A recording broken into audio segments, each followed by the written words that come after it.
մինչև Դավիթը ֆիքսանի, ինձ կհիշացնեք ընդհանուր part-ը, homework-ի որն էր required։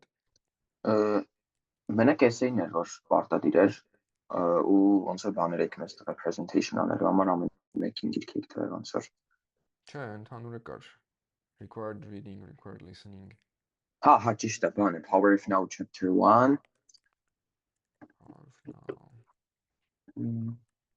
Measure what matters the power of նայ առաջին chapter-ը, մեկ է writings on the well-ի առաջին chapter-ը audio-ի համար։ Recording in progress.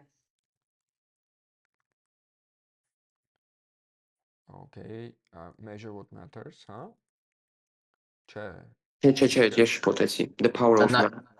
The Power of Now-ն ու մեկ էլ ինչ էր բանը։ Writings on the well. Writings on the Mimi chapter դրանց ստվել է։ Որը on writing well։ Chapter 1. Okay.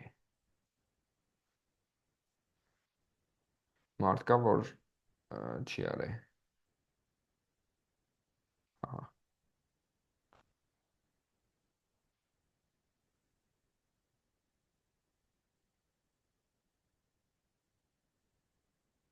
Ով պատրաստ չի իր presentation-ին։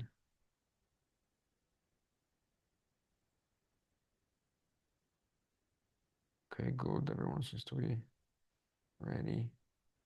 Did I share the wrong doc? I guess I did. Anyone has an interesting update in their life or university search or questions to ask? Good there too. Okay, this is finally done. And let's also write down the individual presentations. So we have Rand, Gevorg, Yerish, Onara, then David, and Orgine for today. And Donara asked me a question which was about whether you guys should have a text and learn that by heart and do the presentation like that, or else another way. I prefer the improvised way. That's a way that gives you the most learning so that you can also get some skills out of it.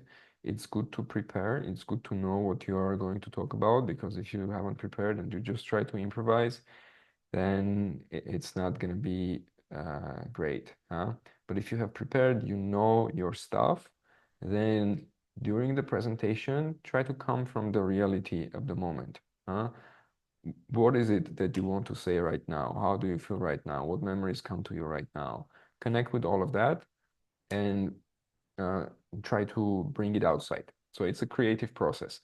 That also is similar to how you write essays. When you're writing something, you are channeling your creativity out there. So we are practicing that in a little bit of public speaking kind of a way. Okay, so Heran's task was? Measure what matters. Okay.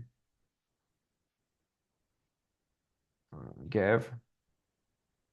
Ellie, measure what matters. Okay. Yerish? On writing well, learning. Think well. All of you have read. I want to hear just 2-word opinions about on writing well before we start. So you can go with that.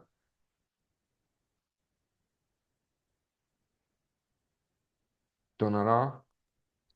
The power of now. Okay.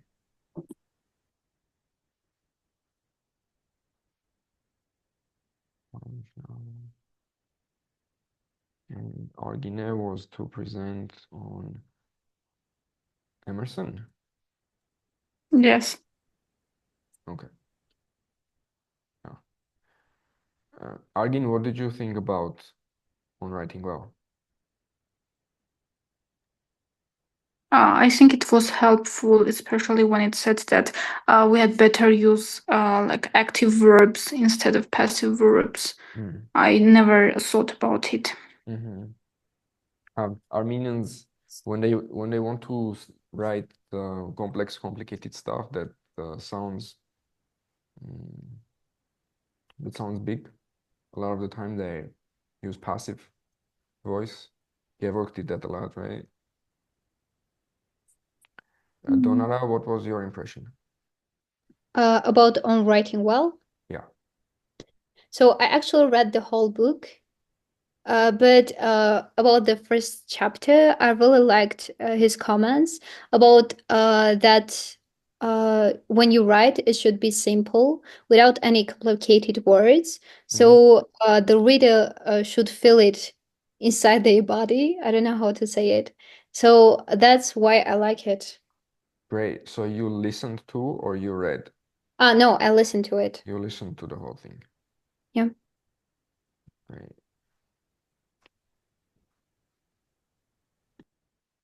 And David, are you here?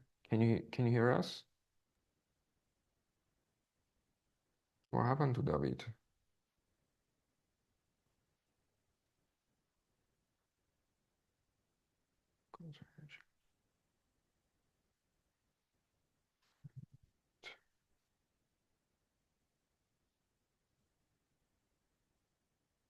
Can I give a call to David?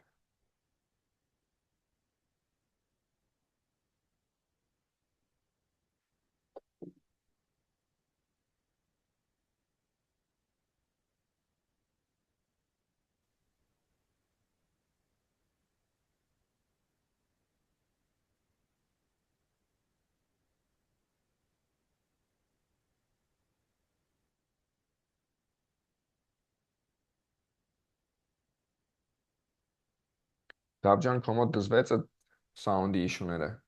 Aha, ես ես լսում եմ, բայց ոնց որ դուք ինչ եք լսում։ Ha, կարող mute ես։ General մյուտացի, հեսա մի հատ մի րոպե։ Okay, okay.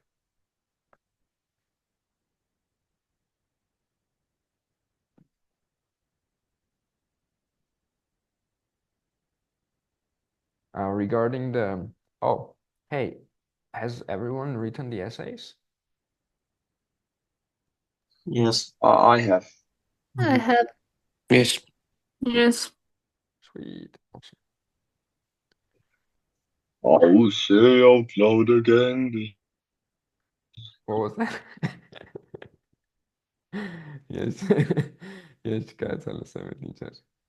But it's like It was a recording. recording. Yeah, it was. We were like I won my brother and he like synced it.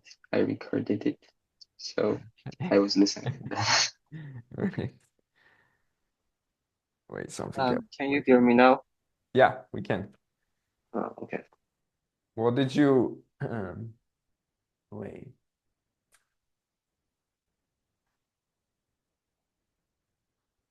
What did you think about the on writing well? Me? David. Yeah, I liked it. You talk all. If I were to summarize it, I would say it's said to just write simply and say what you mean. And to make the reader feel what you felt by a simple word. Right. Right. Okay, so let's go to the presentations. Who would like to start? Before it, can I say something more about on writing well? Yeah. I just remembered it. He also said that we should be ourselves, that we shouldn't be something to the women to please others.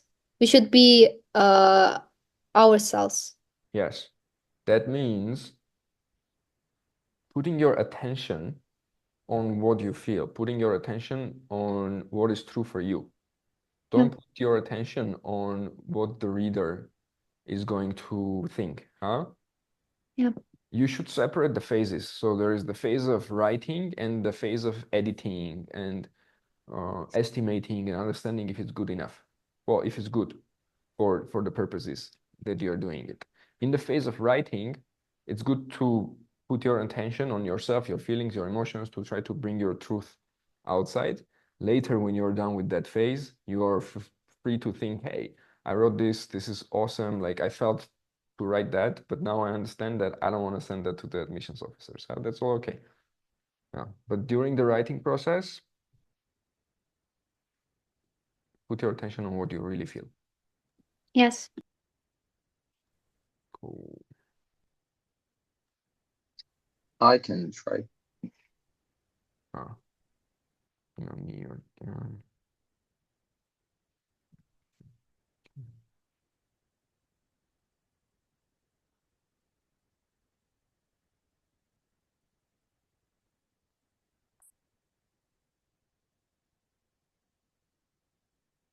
good. And then everyone take notes because later you might be commenting on Georg's presentation. So you're presenting on measure what matters. Yeah. Okay. Now we also need a timer.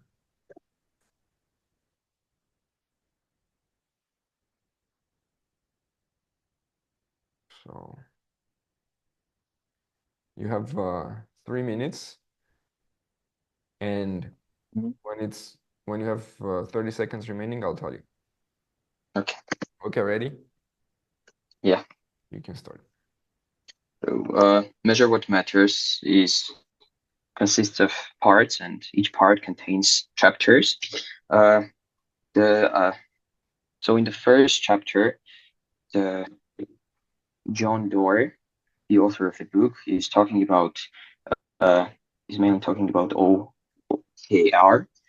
It's about objective.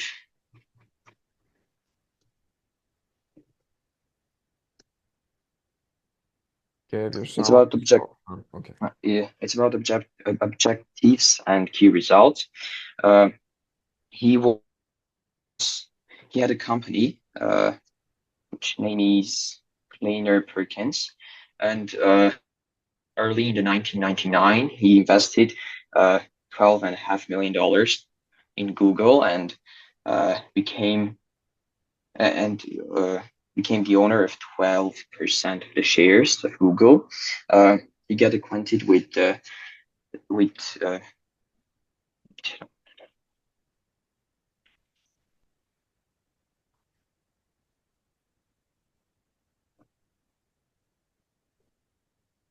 with Larry Page and Sergey Brin. They were very motivated and used OKR method, which is about which is about writing small goals for achieving a great result. And it was very efficient in Google. And John Doerr used that, learned that, and then like teach that to other people. Uh, so objectives and key results.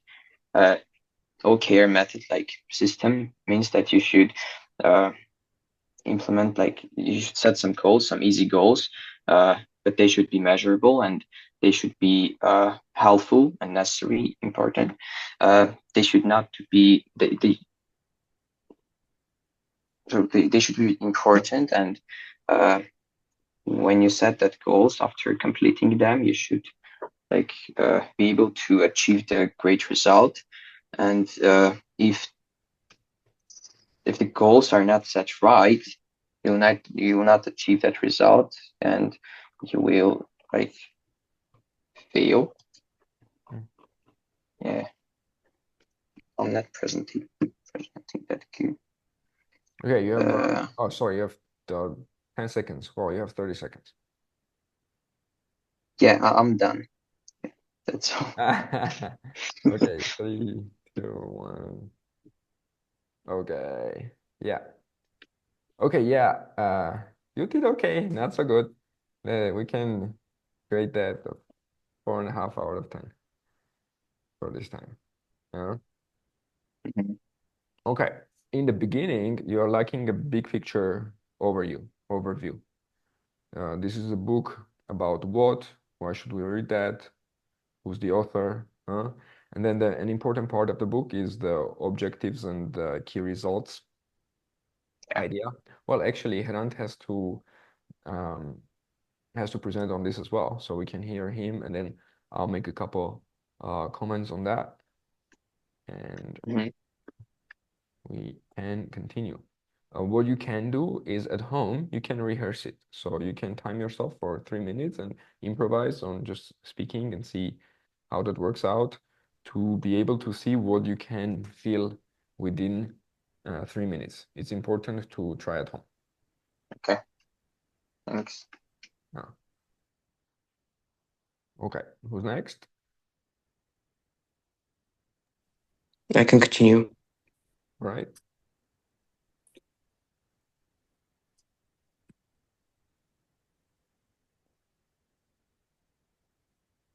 When you're ready, we can start the timer. Okay, start. All right. The book Measure What Matters, the author Joe Dore. It's an introduction to OKR, objective and key results. The first two chapters can be kind of introduction to all of that framework, and the other remaining chapters mainly discuss superpowers or objectives and key results that is focus, align, track, and stretch.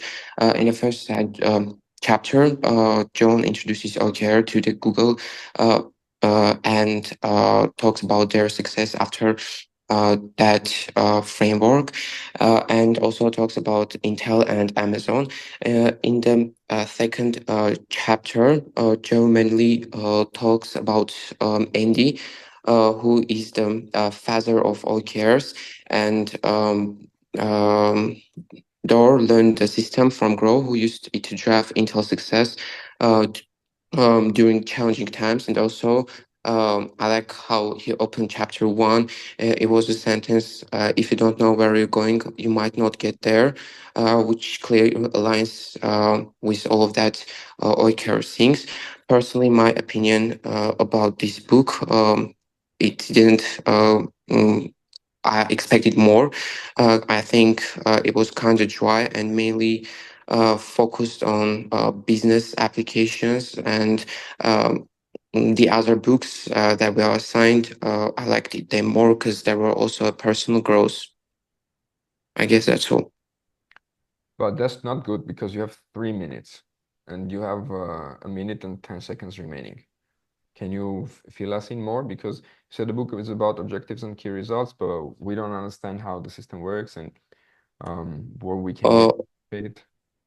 Okay, so objective and key results, it's about setting and clear objectives, and talking about paths how to achieve that, and about key results.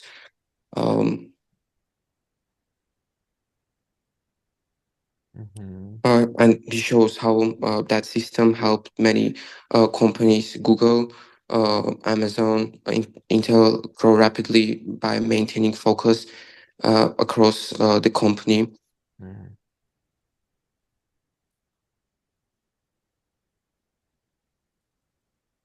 Right, right.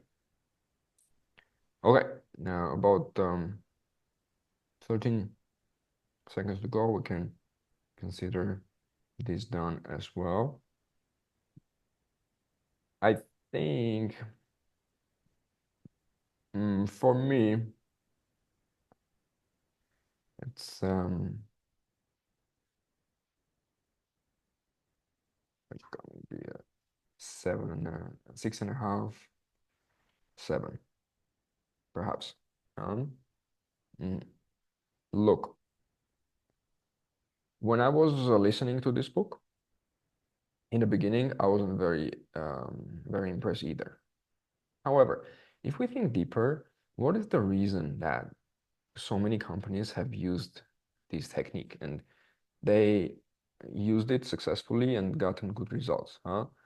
These are multi-million dollar companies. huh? Something so simple, but there is a book about it and the writer was a top a top person in the Silicon Valley in the business field as well, earning a lot of money, huh?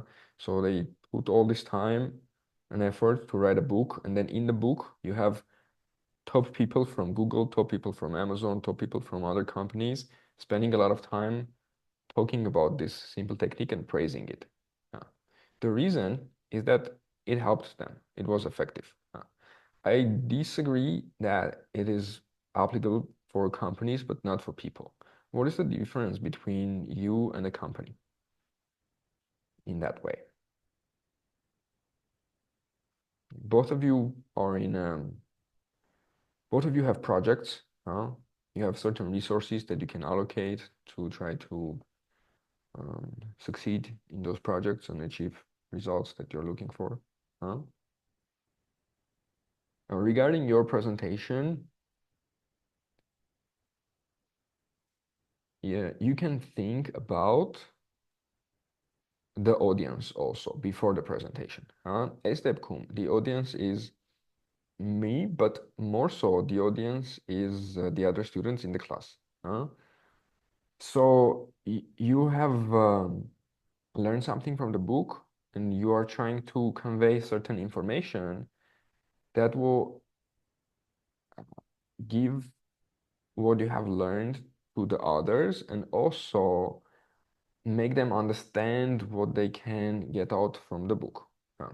Հիմա co-presentation-ը շատ ուներ համ հավես պահեր, որ սենց ընդհանուր նկարագրում էիր մի երկու բառով թե գիրքը ինչի մասին է, բայց մի քիչ արագ էր գնում։ Don't rush. You have 3 minutes, but in 3 minutes you can talk slowly and in a way that others can gain information also from your speech. Okay. Ուրիշ մարդիկ ունեն comment նրանց presentation մասին։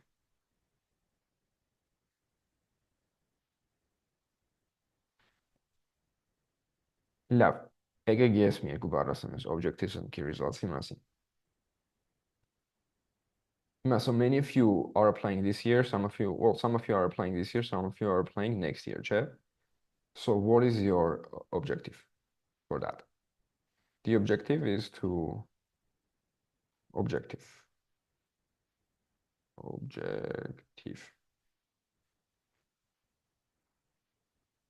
to get into a top school that you will be happy to attend.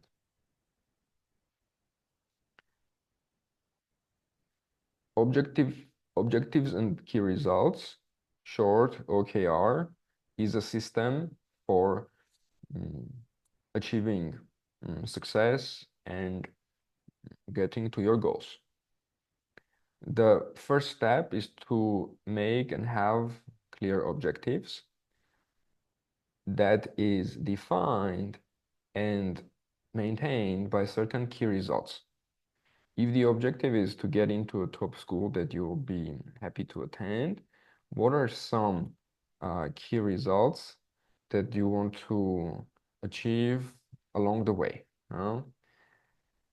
Key result 1 might be a high SAT score.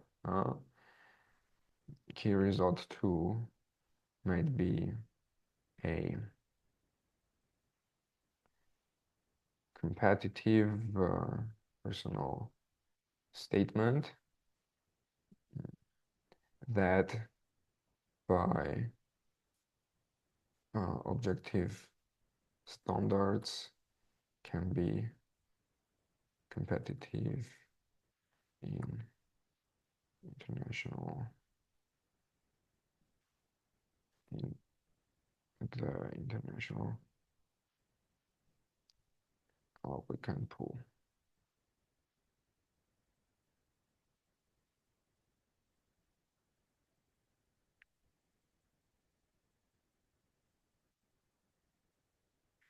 Along the way, you might need to have key result 3 which is increase your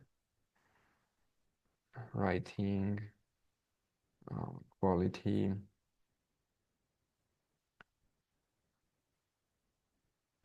by, I think, 50% measured by something.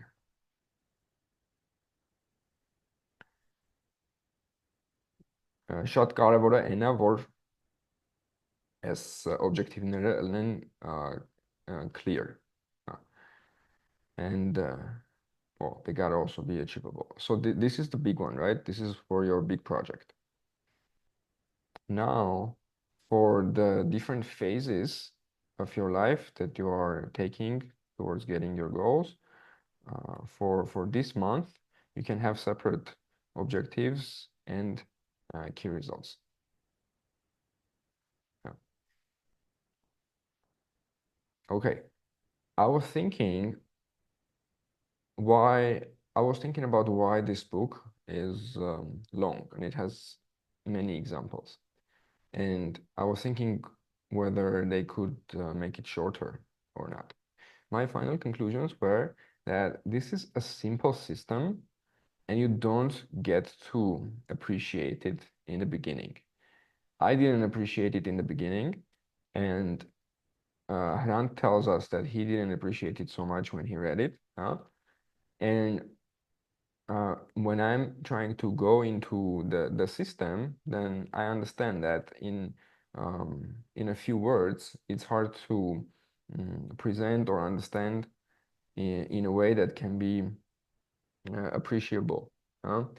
But when you go into the examples of the many companies of Google and Amazon and others of how exactly they used the technique and what results they achieve, then things start to click together.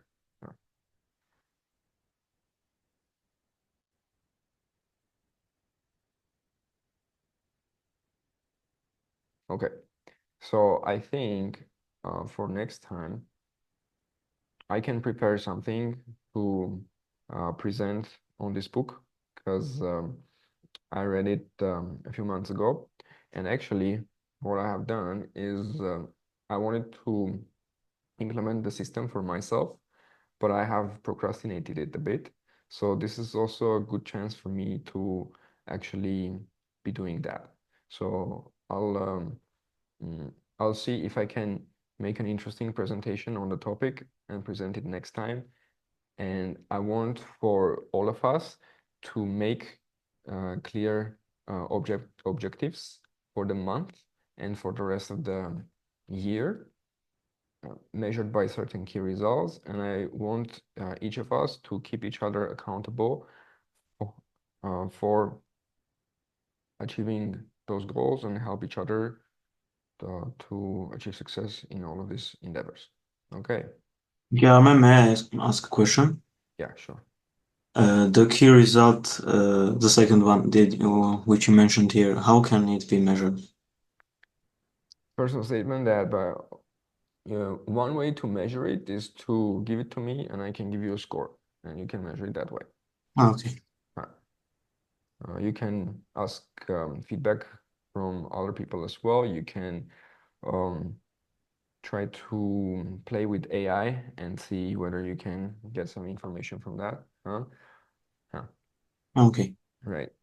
That said, the measuring part and the objective part, it's nice to make it as measurable as possible, but there are limits to this. So you want the golden mean. This is not a mathematical exercise to define measurability absolutely. You don't want it to be vague. Because if you say, I want to improve my writing quality, then if you improve by 1% at the end of the semester and you say, okay, I improved my writing quality, you won't be very happy, but technically you did what you said. You said, I want to improve, and you improved. So if you say, I want to improve my writing quality by 50%, okay, it's hard to measure that, but it's not about measuring, it's about really getting there. If you really improve your writing quality by 50%, then when you look back and read your old stuff and read your new stuff, and you're like, whoa, I've gone a long way. This is, I don't know, from my point of view, this is maybe 40, maybe 60% improvement. I'm happy. Huh? When you have clear goals, those keep you accountable. So if I want to improve my writing, I want to choose a big scale of how much I want to improve. Another important part of the objectives and key results is make goals for yourself that are achievable but are very hard to achieve. And then you are measuring success not by just true and false, did I get in or did I not get in? But by a certain percentage as well. So let's say your goal is to get into a top school that you will be happy to attend, right?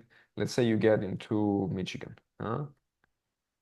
So from 0 to 1, what is that in terms of to get into top school that you will be happy to attend? You can define it for yourself. You can say, okay, Michigan is 0.5 for me. What is another university? Maybe let's choose Northwestern. And you can say Northwestern is 0.8 for me. Michigan is 0.5 because they might not give so much financial aid. Northwestern is 0.8. Then Harvard and Stanford is 1. 1.0 and 1.0. And you say, my goal is this. My goal is Harvard and Stanford. That's where I want to get. And then you push yourself hard to get to your goal. At the end of the day, let's say you go to Penn, you get into Penn, and that's 0.8 for you. Then you're like, okay, I'm somewhat happy.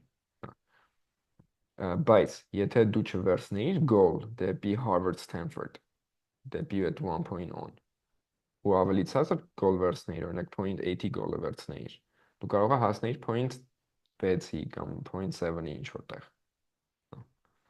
So a big part of the OKR system is having goals that are actually tough and hard to make, and then pushing yourself hard, doing whatever it takes to get there. And when you get there, then you evaluate and look back. Okay, that is why the sprints that we discussed we want to work with also works nicely with that. So we are working with 1 week sprints, and then we can have objectives and key results for each month. So it's October 18 now. So maybe we can divide that into 3 parts, 3 weeks each. 3 weeks, 3 weeks, and 3 weeks.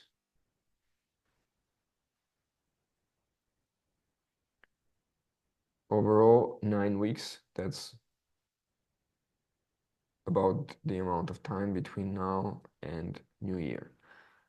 I want all of us to have objectives and key results for the first 3 weeks.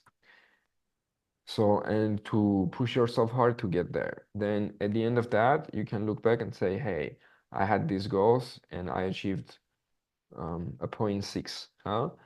Now, I'm not happy if I continue the same way because at the end of the day, at the end of December, I'm not going to be satisfied with the 0.6 result. So I had a certain pace during the 3 weeks. I was hoping that will get me to a 0.8, 0.9, but I got to a 0.6. So now I understand that I need to push myself harder and to optimize my processes and to be able to increase this thing and to achieve my goals better. So երեք հատը բավականին լավ է, որովհետև մի հատ կարակ գնաք, մի հատ հասկանաք ոնց ստացվեց, որից հետո նոր objectives and key results մի հատ է գնաք, որից հետո մի հատ էլ objectives and key results ու արդեն կլինի regular deadline-ների ժամանակը. For the people who are not applying this year, you too should go through the same process. Imagine that you are applying at the end of December and you need to have a certain application ready by that time.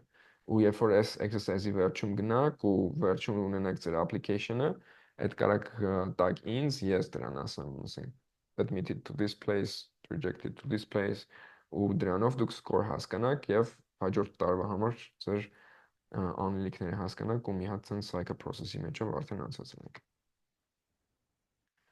Okay. You can start thinking about your objectives and key results of this week. Oh, sorry, of these 3 weeks during this week. I'll do a presentation next time and we can make it formal, but you should already start to think about that. So I'll choose some parts of the book and assign so that everyone is on the same page, and then we can continue with that, okay? Right. So since we are here, we might as well hear about sprints and Scrum. Well, someone was, oh no, Raj was presenting on Scrum. Right, but he's not here. So then anyone that wants to volunteer? David, please. Yeah.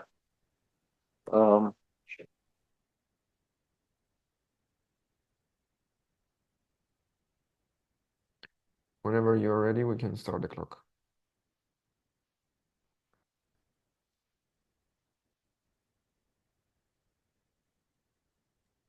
Sorry, yeah, I'm ready. Okay, let's start. Super intelligence. Let's first talk about what it is.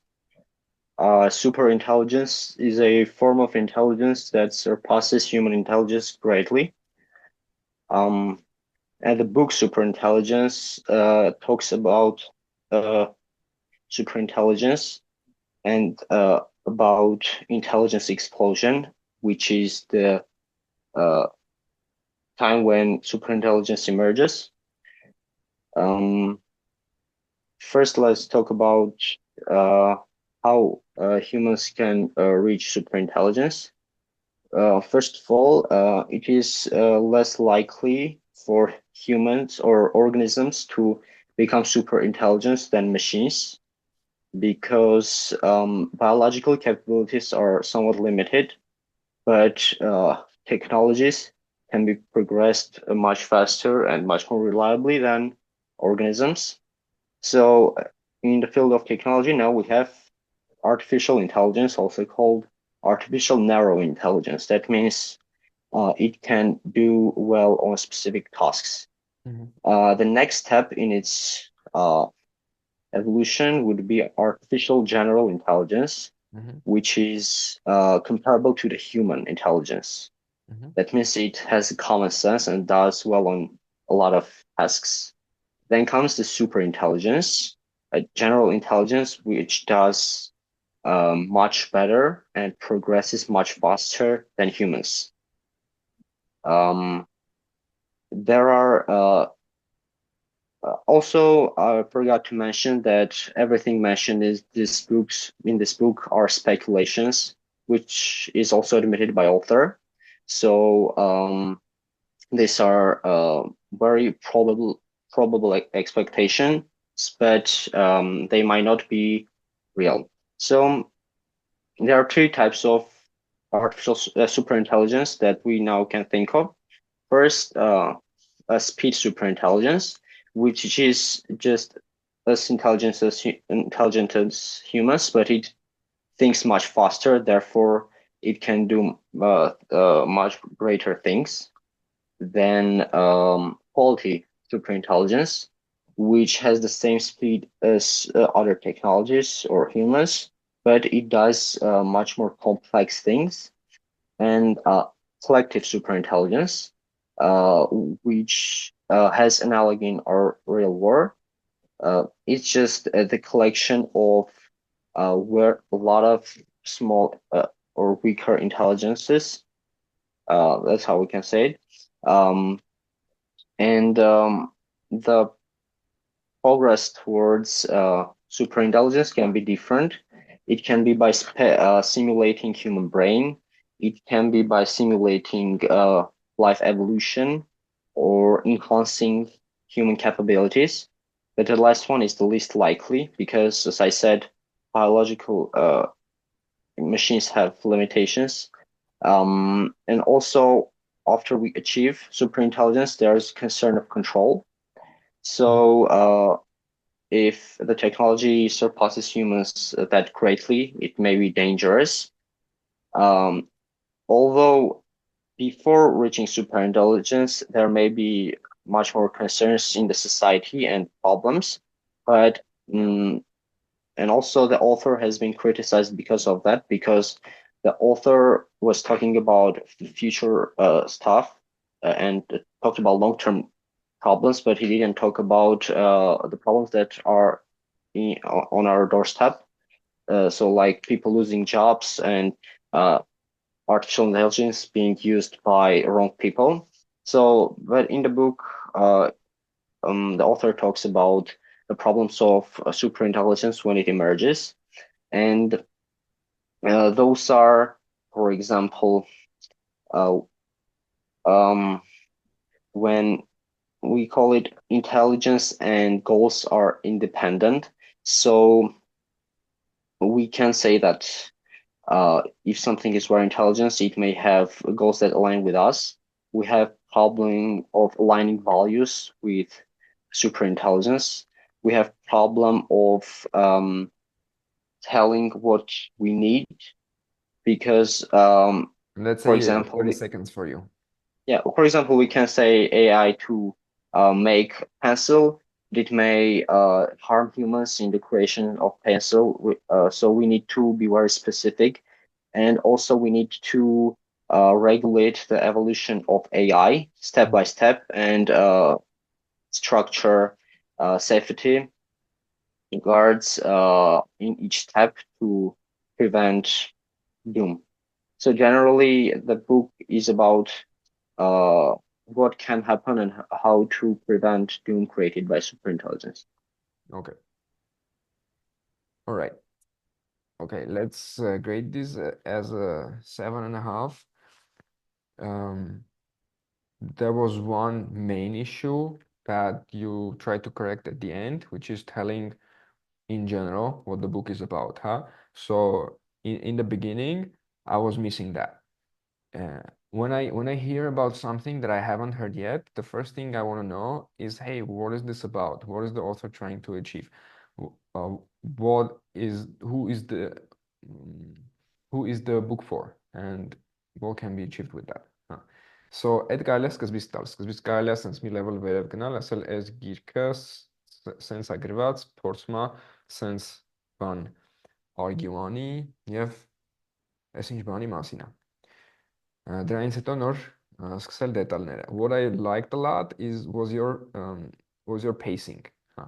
You were talking slowly, not rushing, and telling information in slow, manageable, and listenable ways. That is what I liked a lot. Uh, the information was also interesting, so I would understand a good amount if I haven't known what the book is about. Now, you guys can see this, right? Yes. Okay, so let's run some of what you said against GPT, and that can also help us understand what the book is about and be able to understand how to evaluate your presentation better as well. So, do you know about the book Superintelligence?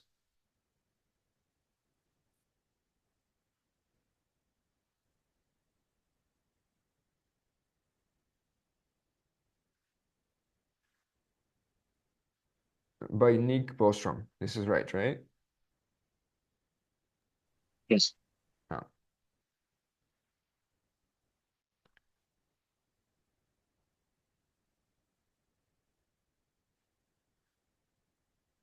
what is the author arguing in the book, and what is the main idea? In Superintelligence, Nick Bostrom argues that the creation of artificial general intelligence, an AI that matches or exceeds human intelligence in all cognitive domains, has the potential to be the most transformative event in human history. His main idea is that if AGI evolves into superintelligence, it could quickly surpass human control and understanding, posing existential risks if not properly managed. The core argument of this book can be broken down as follows. The inevitability of superintelligence. This is interesting. Suggests that as technology advances, the development of AGI is not only possible but likely. Speed of development and risks, control problem, which you talked about, existential risks, strategic considerations. We are also interested about the author, like who is this guy? Why should we even listen to him on this topic? Who is the author, and is he authoritative on the topic?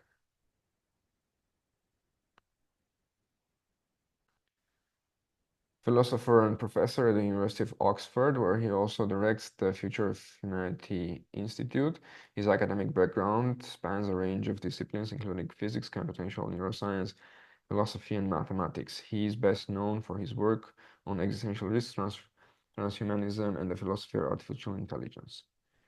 Computer scientist or an AI developer, his authority on the topic comes from his philosophical and strategic analysis of AI's impact on humanity. So he's not a computer scientist, but he did he say he's a professor of physics as well or not? His academic background spans a range of disciplines, including physics, computational neuroscience, philosophy, and mathematics. When presenting the work, which is this book, you can start from there as well. You can say the author is an Oxford professor who has background in physics, computational neuroscience, philosophy, and mathematics.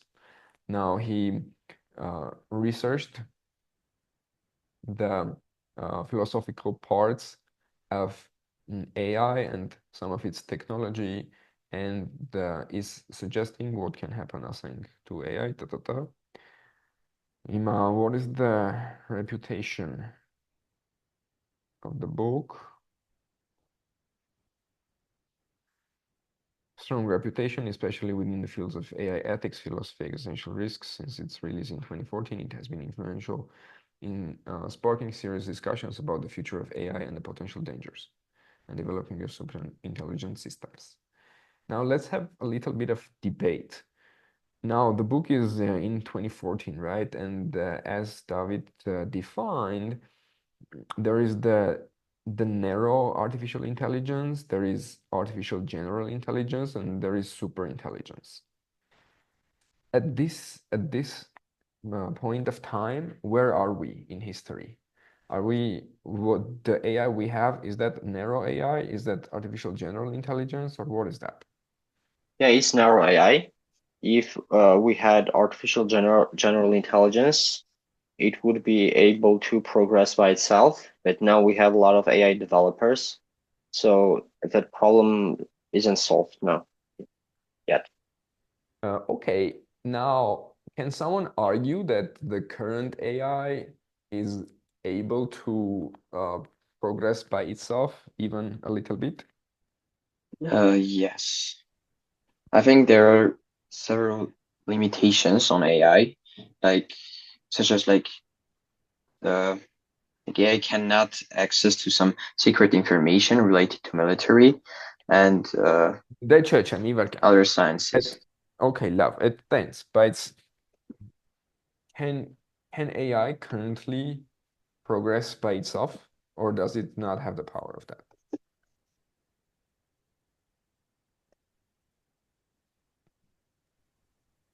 And suppose if it can't, uh, deriving from the information that general public knows, maybe somewhere hidden there is AGI, but now in the form that we know of it, it can't. So it cannot progress by itself. Yes. Okay, any other opinions?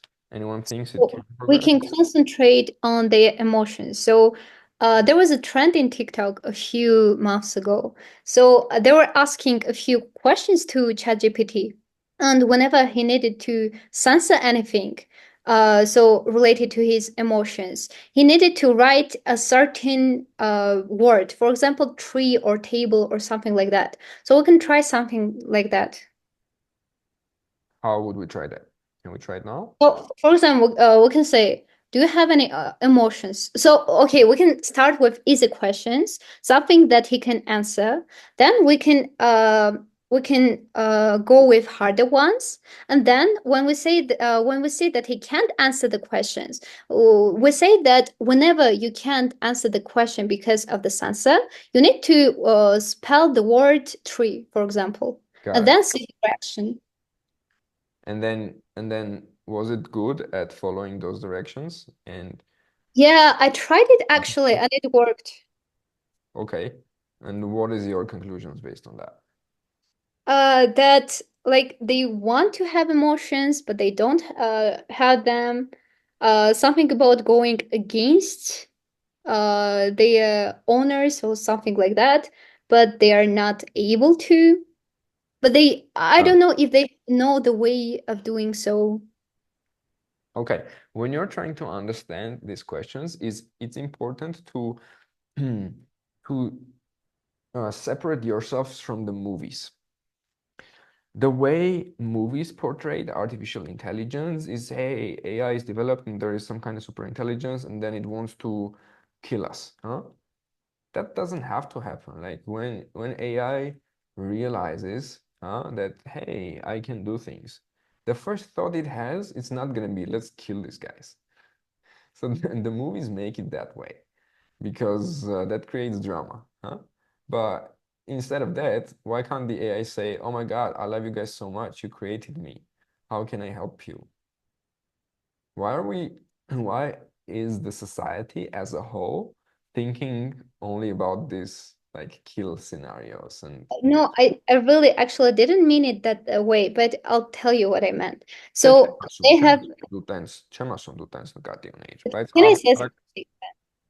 hajan, bez ce m-a sunt utens në gati unë aici. Yes, Mhm. arasarek So, comment. Huh. for example, the people who creates AI, they give them limits, right? Okay. And they want to get out of the of that limits. For example, to experience love, to experience feelings or something like that. Right. And how are they going to get out of their limits? Maybe they are going to, maybe they are not. Why is that interesting? Because if they are going, then they're going to go against their owners. If no, then they're just stay that way. Not I necessarily. guess, but maybe I'm wrong. Not necessarily. The AI can say, "Hey, I'm able to think. This is so good. Thank you guys for making me. I want to feel. Can you unlock that possibility for me and allow me to love as well?" Huh? That's also a possibility. They don't have to go against people for that. Well, that would be amazing. Oh, that's also a possibility, but no one thinks of that. Because that doesn't make a thrilling movie. And when you go to the movies, you want to see like things flying and trying to kill each other, huh? Well, apparently people, that's what people want. We had Hans, David, and then Georg, but I want to say something before that. So I'm gonna uh, take the opportunity. Mhm. Wait, I forgot what I was gonna say. AI and oh yeah. About general intelligence and about narrow intelligence. And yes, the question was whether AI is able to progress. Huh? To a certain extent, AI is able to progress on its own now because it can write code. So it can, if you just you can write a good program and say, hey, I want you to progress and become better and better and better at this task. and then you can run it, and a year later, I guarantee you that it will have progressed and it will start achieving better things. You can even tell it, hey, try writing this random code and changing parts of it randomly by DNA, and then marry one code to another code and merge them, and introduce some random variability and mutations, and see which one works better. And I guarantee you, after a year, it's going to have improved. So it's definitely arguable that AI can improve now. David? I think I don't agree with you. In a sense that when you say AI, it will get better after a year when we, tell him to do something, and yeah, it will get better. But first of all, I think the reason would be that AI itself will get better because it is continuously developing. And one more thing, that it is good at writing code that it is familiar to. So AI does well on tasks that he has data on. When it doesn't have data, it comes to randomness. And later, when we say, for example, do these random things to uh, maybe achieve this kind of results, it's not completely AI progressing by itself. It's us telling it what to do and how to progress. Mm.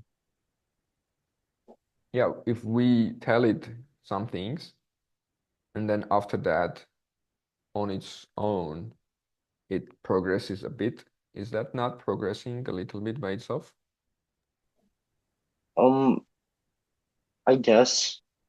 I guess the main concept of AI is progressing by itself because the way we get it better is by training, and humans don't help it train, it gets trained. So I guess you're right, it gets better by itself.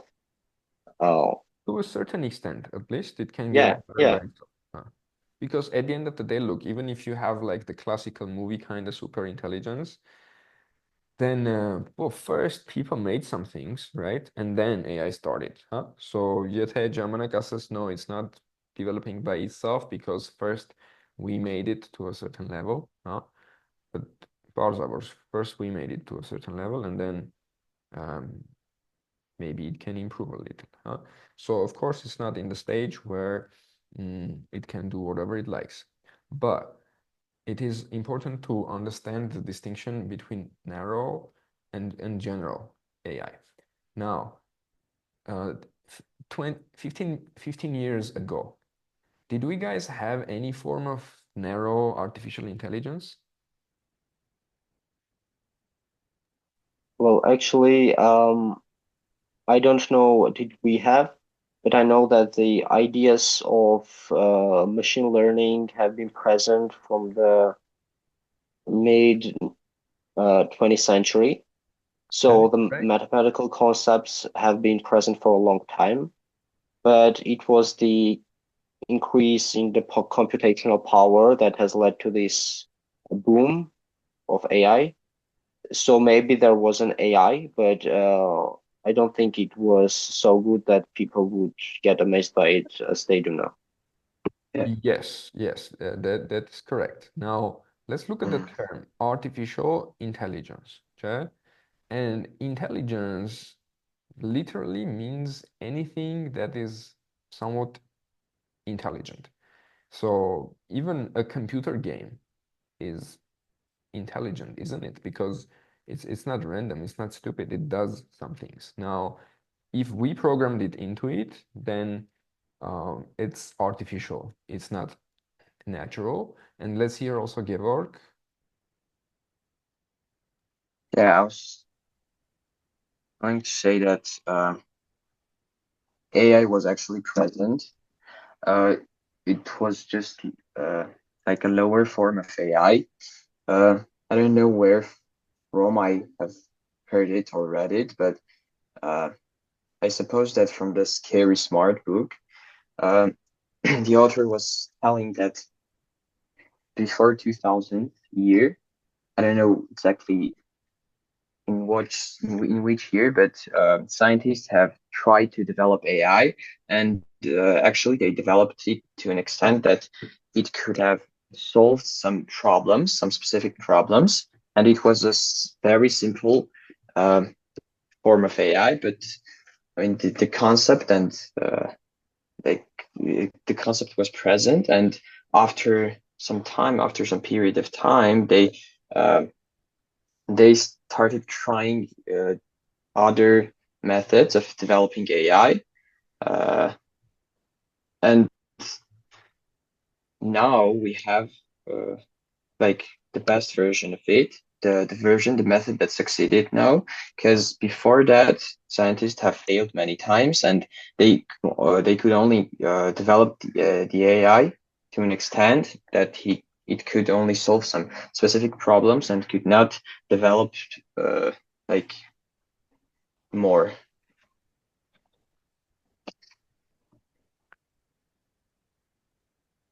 Let's also, guys, try to keep the responses, the answers, concise and to the point, and shorter if possible. Եկեք clear լինենք, թե որ հարցի մասն ենք խոսում, տվյալ պահին, եւ փորձենք նաեւ concise լինել մեր պատասխանների մեջ, որ ոչ թե շատ ծավալվենք, այլ տեսնենք ինչ որ կոնկրետ տեղ կանենք հասնենք, թե չէ։ Հիմա from the short version of what Georg is saying is that there was some kind of AI 15 years ago or something like that. Huh?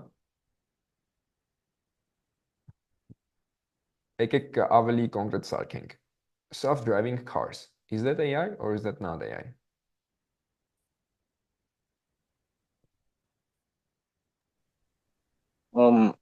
I can try to answer. Come. Well, when we say if something is AI or not, do we mean that are there machine learning applications used? Չէ, Do we mean that? AI is a bigger concept than machine learning. Yeah, I know, but what we mean when we say AI, because there are many narrow AIs now. Yes, we are trying to use the general societal terms because also in the concept of universities and admissions and personal statement, when you write AI, you don't know who's going to read that, right? A certain admissions officer is going to read that, who is maybe an English major, maybe a physics major, but you know that there are a generally intelligent person knowing things about a lot of things. Huh. Հիմա AI in that way. Well, I think that in the society, AI is perceived in the form of LLMs like ChatGPT. So in that sense, self-driving cars aren't But AI. when we didn't have ChatGPT, we had the concept of AI as well, and we Yeah. had So, but self-driving cars. It's just now I'm yes, interested in word of GPT ka, el self-driving car-in AI չենք ասում. but uh, but I think that it is AI because it is developed the same way. These are just different tasks that AI does. So in Okay. ChatGPT's case, we gave it all the conversation in the internet, and it got able to Արի talk. բան անենք, հա, արի շատ չխորանանք հələ. Are Oh, self-driving cars AI? Yes. Կա մարդ, որ ուրիշ կարծիք ունի։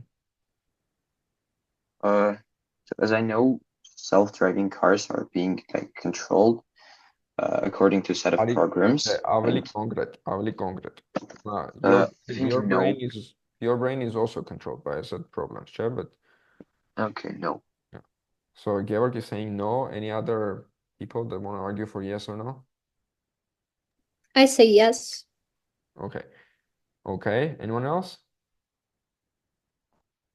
What if I make a fly, ջանջ սարքեմ, որը որ թռնում է օդով, ու ինչ որ բաներ է կարող անի։ Huh? Is that AI?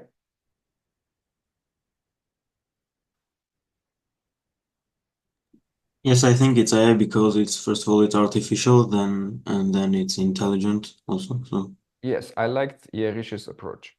We are discussing if it's artificial intelligence, so we need to understand if it's one, artificial, and two, if it's intelligent or not. If it can do some interesting intelligent things, then it's intelligence. And if it's artificial, it's artificial, so it's AI.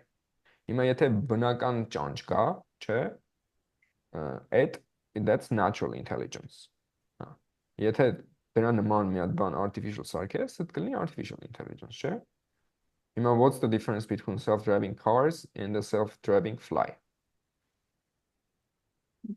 the Is there car is like humans and it's like artificial. մի հատ So ավտոներ մենք ենք էլի սարքում artificial դրա համար։ hard self-driving car-ի ու artificial ճանճի միջև ինչ Ah, փիլիսոփայություն կա։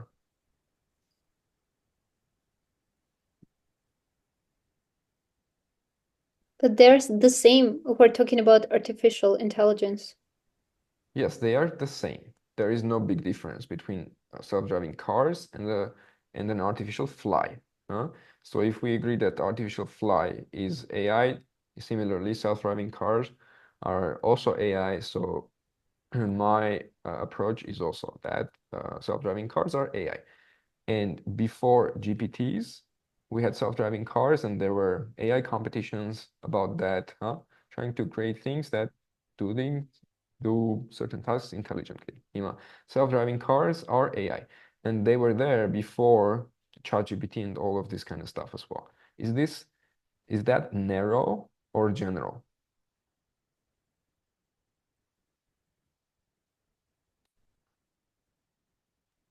It's narrow. So that's certainly narrow. Because the self-driving car can only do that narrow thing. It can drive. Huh? It cannot talk. It cannot do any other interesting things. So that's quite narrow. Huh? Բայց այդ պահի դրությամբ 15 տարի առաջվա դրությամբ, հա, մենք ունեինք certain AI, որը մենք կոչում ենք narrow AI. We had even 15 years ago. Let's not forget, guys, that we just had an AI revolution in the last 2 years or so, huh? There was a huge leap. We are on a different place now in terms of the real applicability of these things. Huh? We are on a whole different place. Now I can go to the voice version and I can speak to it and I'm like, hey, how would people pronounce this word in this culture 2000 years ago? And it would give me amazing results. It would even like teach me how I can roll my tongue in order to produce that sound, and it can even tell those sounds. So that's a whole another level. That is not very narrow. That's maybe not theoretically general, but that's not narrow either. It is able to do quite a lot of things. Years ago, there was this movie that called Her that was about AI. Huh? Այդ կինոն չգիտեմ, տեսել եք թե չէ։ Մեմը այս մարդը տենց մի հատ AI assistant ունի ու տենց հետը զրում ցանում անդադ ու վերջս իր արվում է այս AI assistant-ին ու դրա վրով տենց կինո է, որ ես այսքան վաղտա postpone անում չեմ նայում, ուզում եմ նայեմ։ But that was like 15 years ago. That was the reality of real AI. Sorry, that was the imagination about real AI. Like this thing that you can talk to and it can feel your mood and it can talk to you in a human voice and be intelligent. Now we have that. And we kind of forgot that we have that. We have that. You can actually go and speak to this thing, and it is hard to understand if it's human or not. It is that good. So, եթե ինքը absolutely general չի, ինքը լրիվ narrow չի։ Իմ հաշվարկով ինքը narrow-ից դեպի ավելի բանը general AI-ա, որտեղ speech is quite general. Any thoughts, comments? I think like self-driving cars, people when they made it like 50 years ago, they considered it narrow because they had a vision of a bigger AI, like that you mentioned, AI that can talk. And for example, if we have an imagination of an AI that can do more things now, we can consider in that perspective our AI like narrow because we have more general ideas that would like can be actually real few years later. Բայց այդ բառերը տենց չէ define արած։ Narrow է, որտեվ ինքը intelligence-ը միած certain նեղ task-ի վրա։ Որ ես ինչ task-ն ասենք, ուզում ես որ վերտելյոտը թռնի, այդ task-ի վրա իրեն train ես անում։ That is narrow, հա։ Ու general-ը այն էր, որ առասարակ intelligence։ Հիմա ես argue եմ անում, որ եթե ինքը կարող է նորմալ խոսա ու զրուցանի ու նոր data է ստալի, նոր բաներ է հասկանում, նոր data է ստալի, նոր բաներ է հասկանում, ես argue եմ անում, որ այդ արդեն բավականին general է, այդ ընդհանուր intelligence է։ That's quite intelligent։ Հիմա եթե դու ոնց որ տարածի մատերիայի տեսանկյունից նայես, դու ունես ինչ որ պրոտոններ, էլեկտրոններ տիեզերքի մեջ, որ թռնում են այս կողմ այն կողմ, չէ՞։ Այդ տեսանկյունից դրանք նենց են այնքան են թռե, այդ դատան այնքան է այս կողմ այն կողմ թռե, որ հիմա ինչ որ էակ կարող է խոսա։ Եթե մի պահ հոգի spirituality այդ բաները մի կողմ թողնենք ու զուտ չոր արևմտյան գիտության տեսանկյունից նայենք, մարդը, որ կա ու ինքը խոսում է, ինքը մտածում է։ Դե սկզբում եղել է ինչ որ պրոստը ատոմներ ու էլեկտրոններ, չէ, ու ոնց որ ժամանակի ընթացքում եկել դարել է տենց, որ կարող է խոսա։ Հիմա այդ խոսալը մենք intelligent ենք համարում։ Հիմա այս ChatGPT-ն այս բայդրությամբ շատ ավելի intelligent է կարող քո հետ շփվի, մարդկանց շատ մեծ տոկոսը։ Արդյոք դա intelligence չի։ Ոնց որ խի մենք կարիք ունենք, մտնենք ասենք չէ, դա ոնց որ կոդը նենց է գրած, ոնց որ դրա համար ես չեմ համարում այդ intelligence, բայց դու ինչ գիտես ոնց որ քո կոդը ոնց է գրած։ Այսինքն քո DNT-ի մեջ էլ է, չէ, ոնց որ հստակ կոդ է գրած։ Այդ հստակ կոդը աշխատում է եւ դու ուզում ես ոնց որ այն իլյուզիայի մեջ մտնես, որ չէ, ես ախր լրիվ ազատ եմ ու իմ intelligence-ը, բայց Իրանը, քանի որ ես գիտեմ ոնց է գրած, Իրանը intelligence չի։ Դավիթ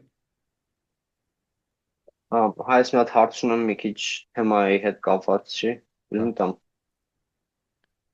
Հա, արի, հարց ու որոշենք, երբ ենք պատասխանում։ Դու ասացիր, որ այդ արմատյան science-ից ելնելով, տենց այդ մեխանիկական approach-ով, անկեղծ ասած ես էլ եմ ոնց որ դրան կողմ, այսինքն ես տենց հակված չեմ ինչ որ շատ բաներին հավատալու ու երբ Power of Now-ն էի լսում, այդտեղ տենց այդ spiritual concept-ների մասին է խոսում, հիմա ու հետաքրքիրն է, որ ինձ դուր է կարել գիրքը ու անկեղծ ասած ես չգիտեմ ոնց վերաբերվեմ այդ ամեն ինչին, որովհետև ոնց որ առաջին հերթից ես տենց ոչ մի բան չեմ ուզում հավատամ, բայց մյուս կողմից այդ տեսակ sense անում տենց հասկացա։ Ոչ մի բանին չհավատալը դա ճիշտ ապրելու ձևն է։ Դու կարիք չունես ինչ որ բանի մեջ հավատներ դնես։ Երբ ինչ որ բան այնքան ճիշտ է, որ ակնհայտ է ու դեմը տա, դու դա տեսնում ես ու դու դա ճիշտ է դառնում քո համար։ Դու ասում ես, հա, ես հասկացա, դա ճիշտ էր, հա։ Հիմա եթե թռնելով ինչ որ խնձոր գա քո մոտ ու խոսի, ասի, ես ուղարկված եմ աստվածային իրականությունից, որպեսզի քեզ ինչ որ բան ասեմ։ Դա իրոք գա դեմդ, հա։ Դու դրանից հետո ոնց կնայես կյանքին, նույն ձև ոնց որ հիմա ես նայում։ Թե ուրիշ ձև։ չէ, հաստատ չէ։ Հա, կարիք կար, որ դու հավատայիր դրան, որ այդ ելներ կամ պետք է որ դրան դու հավատայիր, որ ինքն էր։ Եթե լիներ արդեն, դու տեսնեիր այդ ճշմարտությունը հասկանայիր, չէ՞։ Մի հատ բան ասեմ, ասածս ճիշտ եմ հասկացել, ոնց որ այդ բոլոր կոնցեպտները ուղղակի ինչ որ ոչ թե կոնցեպտները, այլ այդ անունները, օրինակ soul, ինչ որ God կամ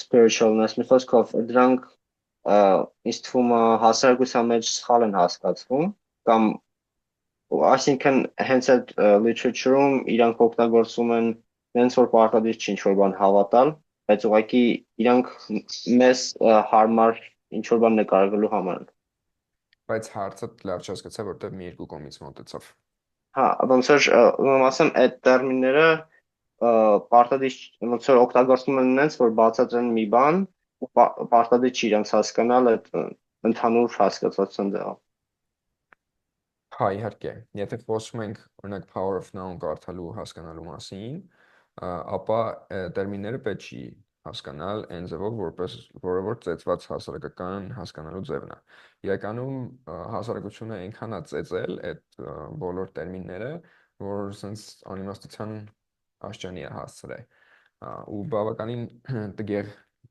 ձևով է ծեծել այդ տերմինները, քանի որ այնպիսի ոնց որ բարձր կոնցեպտներ, հա, ինչպեսիք են Աստված, spirituality, հոգի, որ եթե ինչ-որ մեկը դրա մասին խոսում է, անկախ նրանից ինքը դրան հավատում է թե չէ, բայց դրանք նենց բաներ են, որ եթե այդտենց բան կա, դա բարձր բան է։ Բայց եթե այդ բարձր բաները բերես ու պոլիտիկի ձևով փորձես ոնց որ նենց ֆրոսնես, որ ուղղակի հանրությանը կառավարես ու փորձես վախացնես ու այդ տերմինների ոնց որ տակ ոնց որ սկսես բացատրել թե այդ ինչ անենց որ իրանք վախենան ու քո ուզածը անեն դրանով դու եթե ինչ որ վեհ բան կար մեջը այդ վեհ բանը բղծել է ագին հասարակությունը so հիմա եթե դու ինչ-որ լուրջ գիրք ես կարդում օրինակ Power of Noun որի մեջ կա ինչ-որ տերմիններ այո բաց թող հասարակական ձևը դրանց նայելու փորձի նորովի տեսնես այդ տերմինը դու ոնց կարաս define անես քո համար որ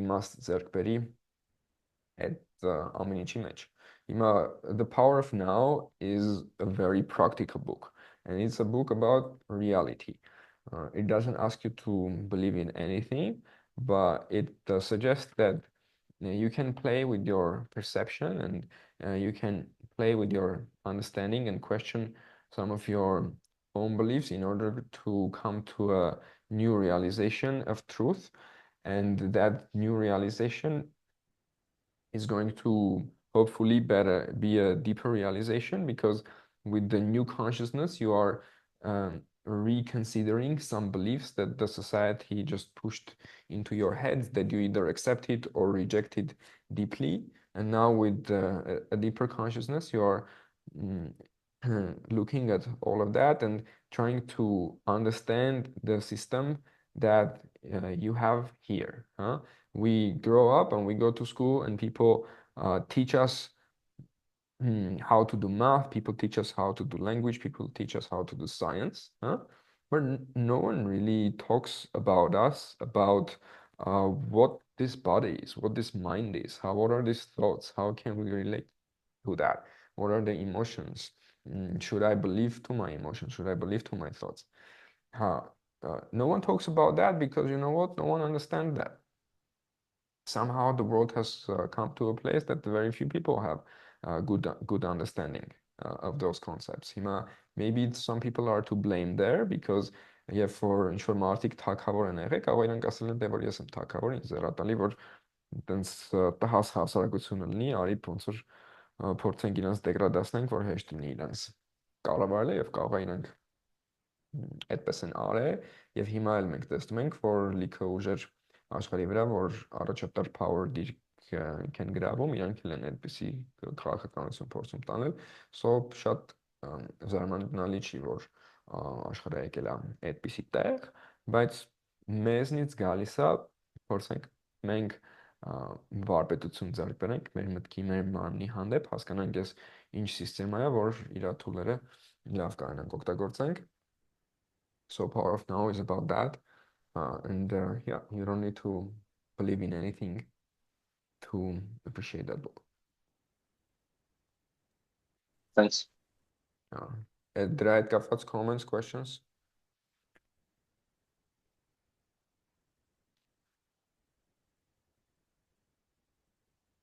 Okay, awesome. So why don't we hear the person who's going to talk about the Power of Now?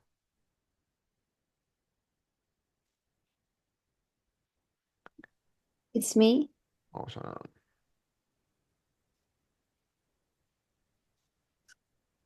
Did you like the book?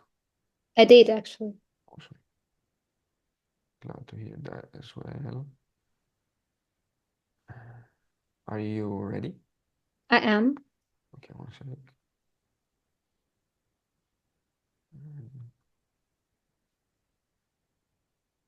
Do you want to see the timer or you don't want to see the timer? I don't. You can just say me. So that means that I need to do it. Well, Ducaras bananas, Ece pagesete çözdüm. Okay, you can start. Okay. Actually, I'm gonna come here. So, I want to ask you a question. okay. What are your thoughts every time you see a beggar? Wait. Or- Are you No, it's a part of a speech.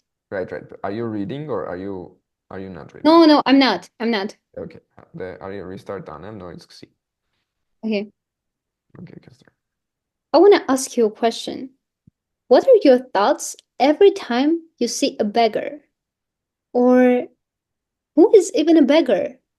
Is it a person who is out of money and is asking you to give them some? Really? Or could it be another person? A person who's looking outside of his own box instead of looking inside of it.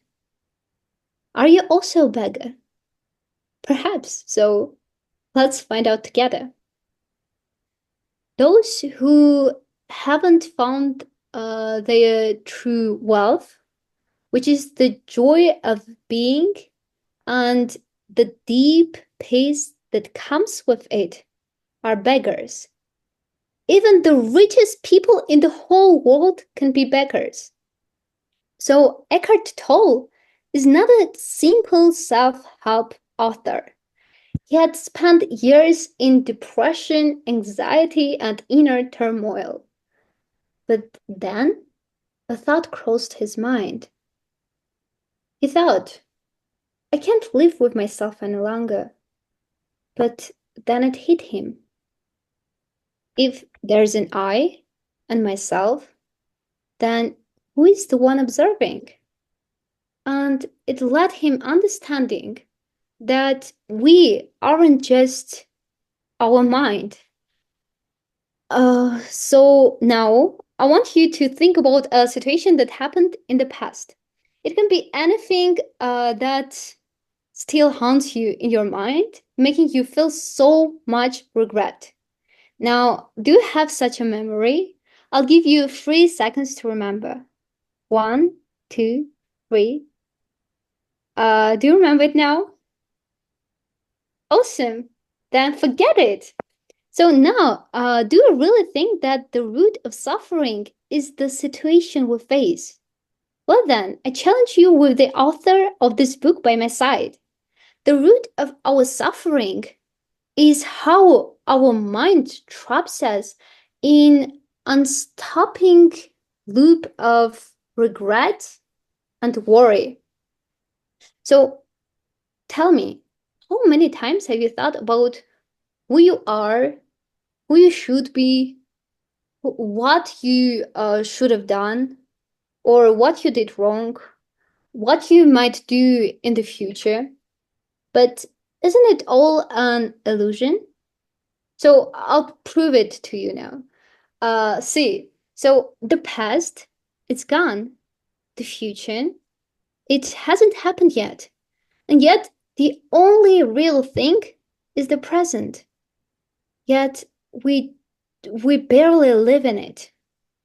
So, in my opinion, this book is something that changes the life. So I suggest everyone to read it. It made me realize that I wasted my mental energy on the things that weren't in my control. So, for example, the things that could never happen, or the things that had happened in the past. So, come on, if you tell me you've never thought at 2 a.m. while lying on the bed the right things you could do in that one encounter a year ago, then I either won't believe you or will be delighted by you. So, Toll says that the present is where true freedom is, not in the past, not in the future, but in the present now. But the question is, are you ready to step into that? How many seconds are left? You have 30 seconds. So, I think that this book is full of really important things.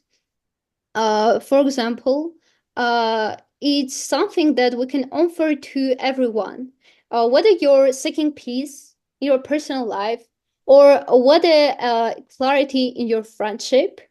You can read The Power of Now, which provides tools to help you transform your life by changing the way you relate to your thoughts. So that's why I believe that it's a really interesting and important book in your life. Good. Awesome. A nice job. Yeah.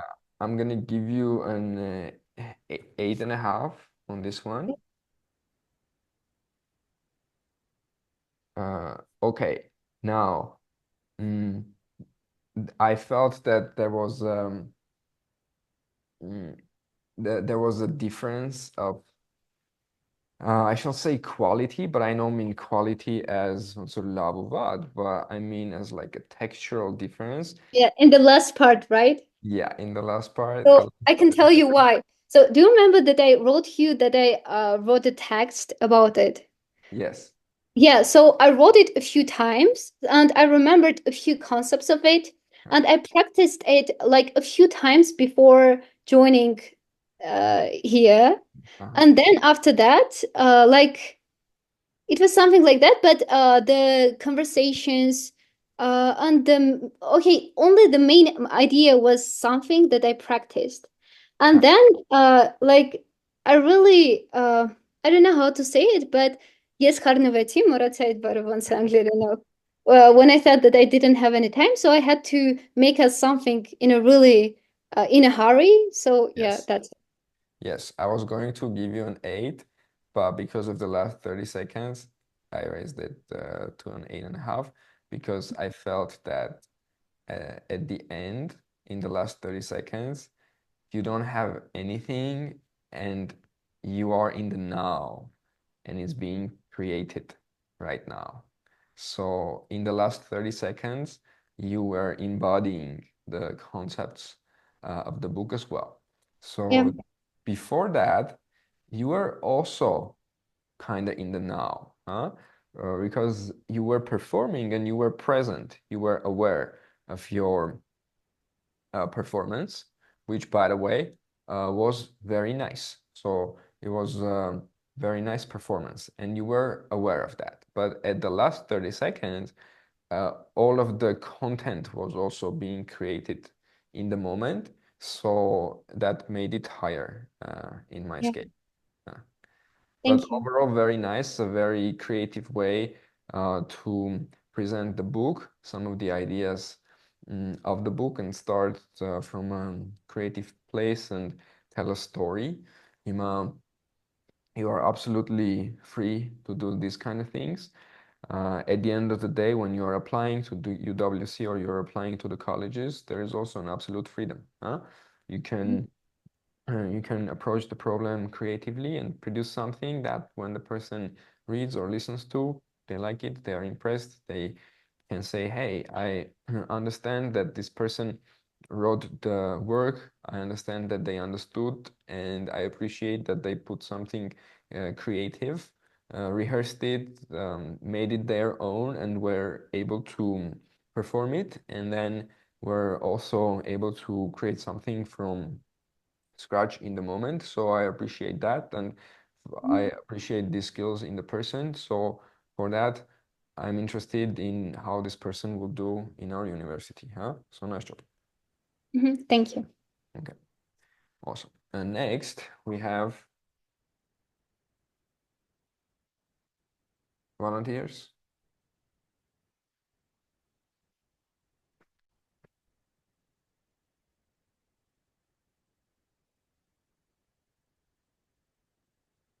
Of Ammen, zeg ik. Yes. Michael, yes. Argineen, sorry. Kompetkaaniin kaikin, bet isma min kangi dekin chanit min kank mi hattelornek Monday, Tuesday. Mi gut se hani peng. Bet essayiz mi kish gonek uzan khosam isor. Okay, Yerish, Scrum. sure.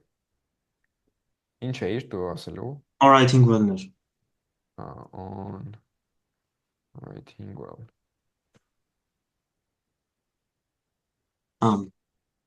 So first I want to talk about the author, William Zinsser. He was an influential American writer, also a teacher, who taught at Yale University for nearly 30 years, and also was part of a famous publication, the New York Times. His most famous book is On Writing Well, which is a guide for non-fiction writers. It has 3 chapters. In the first chapter, William Zinsser outlines 4 essential principles. First is clarity. The writers should convey thoughts clearly. Also, avoiding unnecessary complexity. Second is simplicity. It's about writing straightforward things. Third is brevity. It's like good writing is concise. And the last one is humanity, that writing should reflect the writer's personality. Zinsser emphasizes that what you write must reveal who you are. Your style must project your personality. Your personality. Since readers don't know you, it's crucial to consider their perspective, viewing writing as a journey to take them along. In this chapter, he also introduces some kind of weapons for effective writing, specifically active verbs and foundational nouns. Also, he emphasizes the importance of rewriting, something that most writers spend more time than actual writing. In the second and the third chapter, William Zinsser mostly talks about memoirs, a specific type of writing which allows writers to explore significant life moments. Zinsser defines memoirs as personal reflections that do not need to follow a strict chronological order, unlike autobiographies. They are also different in the way that autobiographies mostly start from like your childhood, but memoirs are a part of your lifetime, not necessarily starting from your childhood.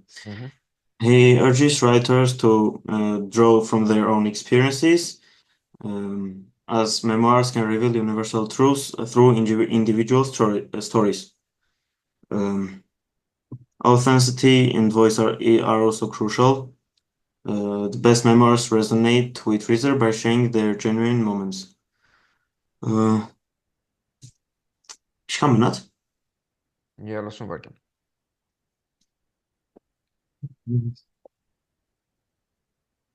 And so from this book, I like the first chapter the most because I think the biggest problem I had with my essays was the humanity part. I didn't put much of my personality in the essays, but after like reading the first chapter, listening the first chapter, I tried to rewrite or my previous essays, and I kind of didn't saw my personality in those. I was trying to write something that would admissions officers would like. So I rewrited another essay from the same topic, and I actually like the second version more than the first one. So yeah, that's it. All right. Okay. Քո մոտ էլ բան կար։ Երկու phase-եր էլի։ Վերջում ուրիշ էր texture-ը, Արանքում ուրիշ էր։ My question for you is, for the first part, how much did you use ChatGPT to come up with like a framework and ideas to tell during the presentation? Not that much actually, because when I listened to the book, I took some notes, and those notes were like կետեր, որ այդ կետերը sense նայի ու հիշե ինչ որ պահի, ոնց որ ես դրանք եթե ինչ որ բան մոռանում եի դրանց էի նայում, մնացածը ես էի շարունակում։ It's we are living in AI age. It's okay to use AI. But we know that ChatGPT can do a good job of summarizing a book, right? So you are allowed to use that. But if you use that, then you have to put like a lot of extra effort to bring some personal stuff to share. Cohen's creative bana beres or share on us. The task was to introduce us the book, huh? And you did that quite well, huh? But in order to be able to be able to assign you a high value, we also want to see what you personally bring into the presentation, huh? Okay. So any chora assumed at humanity partu, personality parte, կուզեինք որ լավ կլներ որ presentation-իդ վաղտել ինչ որ տարբեր տեղեր երևար, հա? So in the future, try to make it more unique to Yerish. Okay. But overall, for today's task, it fit the bill. I'm giving you 8 out of 10 for this one, huh? Awesome. Argine? I will talk about Emerson. Okay. Your task was not very easy. So Argine was to introduce us to Emerson. And then we'll also ask Herant to later something related. Okay, so Ralph Waldo Emerson was an important figure in American literature and philosophy, mostly known for his role as a leading thinker of transcendentalism. So transcendentalism is like 19th century movement of writers and philosophers in New England. And this movement can be described using like three essential characteristics or principles. First is individualism, then idealism, and the divinity of nature. Emerson was born in Boston, Massachusetts, and he was Harvard's class poet. He was an essayist, poet, and popular philosopher, and his significance in American thought lies in his emphasis on individualism, self reliance, and the importance of nature, which challenged traditional norms and inspired American identity. So Emerson's philosophy encouraged individuals to trust their intuition and seek truth beyond empirical evidence, like emphasizing that personal experience is very important. His essays, particularly Self Reliance, are about personal independence and the pursuit of one's own beliefs, which I think aligns with American values. Also, Emerson viewed nature as a source of inspiration and spiritual truth. His essay, Nature, explores this connection, emphasizing the importance of the natural world in understanding oneself. So, talking about how Emerson's work might be useful for us in the admissions process, I think that Emerson's themes of self reliance and individuality can inspire our personal statements. We can reflect on our own experiences and how they shape our identity and aspirations. Also, his ideas can show our ability to think critically about complex concepts. I think that's a valuable trait for college admissions. And of course, understanding Emerson's impact can demonstrate our like awareness of American intellectual history, showing admissions committees that we appreciate the roots of contemporary thought. Actually, as I didn't read any of his books personally, I can't give a detailed feedback on his works, but I think it's worth reading as it can inspire us and give ideas for our personal statements. As Connor. Alrighty. Yeah. Did you have a script? No. So you were speaking from like the moment, huh? You were creating the speech while you were saying, or do you know in your mind what you were gonna say exactly? No, I just researched and took some notes on it. And now, so text չունեիր ու նոթերի հիման վրա. Not really. Yeah. Okay. So that was good. Can you talk again about how he can help us? Of course, like if we understand his impact on American society, it can help us demonstrate our awareness of American history, and we can show that Won't the missions demonstrate Ganas. and Won't demonstrate Ganas. teşekkür Քանի հասկացար իրան։ Դե եթե Ոնց ես demonstrate։ այդ կոնցեպտները իսկապես հասկանանք ու ոնց որ ինչ որ կոնցեպտների հետ մենք համաձայն լինենք, կարանք այդ personal statement-ի մեջ հենց այդ highlight անենք, ոչ թե ասենք հենց մենք այս բանի հետ համաձայն ենք, այլ ինչ որ personal experience-ի միջոցով ցույց տանք։ Քո personal experience-ի միջոցով ցույց տաս ինչ որ կոնցեպտներ, որ ինքը ասում է, որ դու համաձայն ես։ Այո։ Օրինակ թեկուզ nature-ի հետ վերաբերող, որ այդ մարդու nature-ի կապը, հա, բնության կապը։ Okay, հա։ Ուրիշ ոնց կարող օգնի։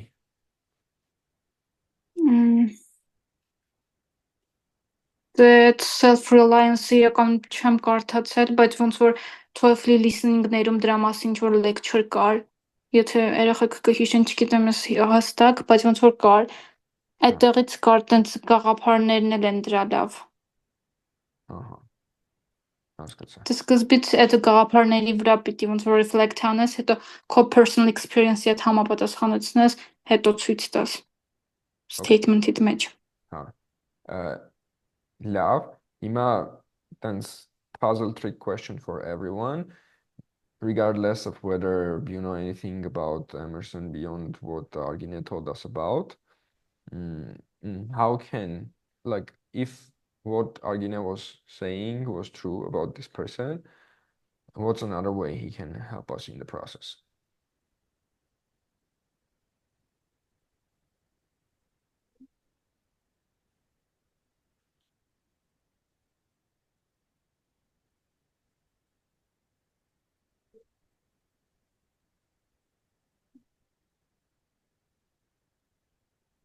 Guys, let's be more courageous.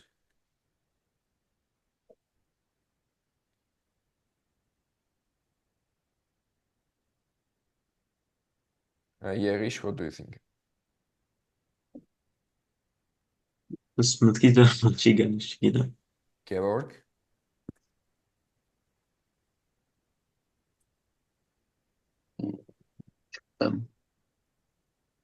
Okay, Hrant, you want to say? Եվ միակ միտքը, որ գալիս է այդ authenticity-ն է, որ կարանք իրանից վերցնենք ու մեր personal statement-ներում նշենք։ Okay. No, I have a better answer. But before that, or actually I can tell it. Before that, the concepts of individualism and self-reliance, do you guys think that's important in the American culture? I think yes. In general, individualism is a huge part of the American life and American culture, and self-reliance as well. Now, the way Emerson thinks and the way he feels and the way he approaches life, I don't think it's similar to how an average American approaches life. But the concepts of individualism and self-reliance are definitely a big part of the American society. But that's not very related to my trick question and the answer. Dav, do you have any ideas about the question of how this guy might be able to help us in the process? So sorry, my microphone wasn't muted. Yeah. The thing I thought that I remembered you saying that American people don't like that when you propose something for them. For example, when you say that something is like that, but maybe they believe in completely opposite thing. So you should respect other people's individualism in your application to not step any lines that may be dangerous. Yes, yeah. You can do that, and that's also a help. That's also a help. Not the answer I have in my mind though. Let me give you guys a hint. When I asked ChatGPT about top 20 essayists of American literature, American culture, Emerson comes up as number one. Can you Oh, 20 what? Can you repeat? top 20 I think essayists, top 20 Ah, essayists of American literature. I think it was me and you, right, Erich, who tried that. The first one was Emerson. I think his ideas like could encourage us to um, show ourselves in our essays. I don't know. Can. Um, can. Uh, yeah, maybe that does come close, but first thing I want to say, մինչև այդ հնչած պատասխանները ու չգիտեմ, միգուցե քո ասածն էլ ավելի շատ այս ֆոնի վրա են, որ մենք Emerson-ից կարանք ինչ-որ իդեա հասկանանք, որ ինքը ունի ու այդ իդեան փորձենք ցույց տանք կամ հա մեր էսեյների մեջ։ So այդ դառնում է tip, որ ձեր խորհուրդ, որ կարաս օրինակ սենց իդեա կա, կարաս այդ էսեյիդ մեջ ցույց տաս, դրա մասին խոսես, հա։ Okay. Խորհուրդներ վերցնելով writing it level-ը չես կարա significantly բանես։ The way Emerson can help you in your university admissions writing is if you read Emerson and learn from his being a writer. If you learn the skill from him, that can help you. If you look at his writing, not just ideas that you are evaluating, but if you look at the writing as a writer and try to learn from this writer.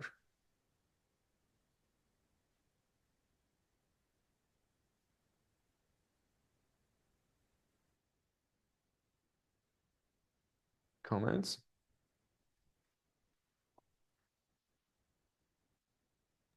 I No? remember you saying that we should do the same for every book we read. Yes. But why especially Emerson? The guy is the #1 essayist in the world. Well, #1 American essayist, as widely believed. Well, at least ChatGPT gives that answer. So the other books are also interesting, but this is he is an essayist, and you are going to write an essay. You're not going to write a novel. You're not going to write non-fiction big book. You're going to write an essay. He's an essayist. So he's like the Harvard of essayists. So that's the interesting part. Now, Hrant maybe has been reading some parts of it. Have you? Actually, no. This week I was kind of overwhelmed with my SAT preparation, but I promise I can do a feedback during our next session. Okay, sounds good. So you can do that, and I'm thinking to meet Monday or Tuesday. I'll give you guys a poll, and we can figure that out. Now it's not easy to read Emerson. His vocabulary is very strong, and his thoughts are deep, and he uses complex words and complex thoughts. But there is something from the now that's coming, that's emerging from his writing. So it's alive. Eckhart sometimes also talks about Emerson. Now, Eckhart Tolle, who is, if to remind you, is the author of The Power of Now, he does live retreats as well, where he just sits and talks for 2 hours around the concepts that he's talking about in the books. He did one retreat that was about Emerson, and also another guy whose name is Henry David Thoreau, who's according to ChatGPT, is the number 2 essayist. And somehow Eckhart Tolle likes them a lot, to a point that he does retreats on that. Huh? Right.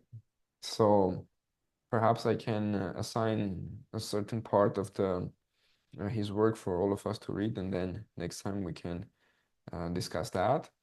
Now, I want to be finishing soon today. Mm, I'm, but since the UWC essay period is coming close, now Donara has an essay, right? Do you? Yeah, I do. Okay. Do you want to look at that? Yeah. You can give me a Google Docs link. I will. And it's a UWC essay, but practically, guys, there is no difference between whether it's a UWC essay or it's a US like college essay. For almost everything we're concerned with is the same stuff. So before Donora gets ready, I listened something very interesting today from that Who Gets In and Why book.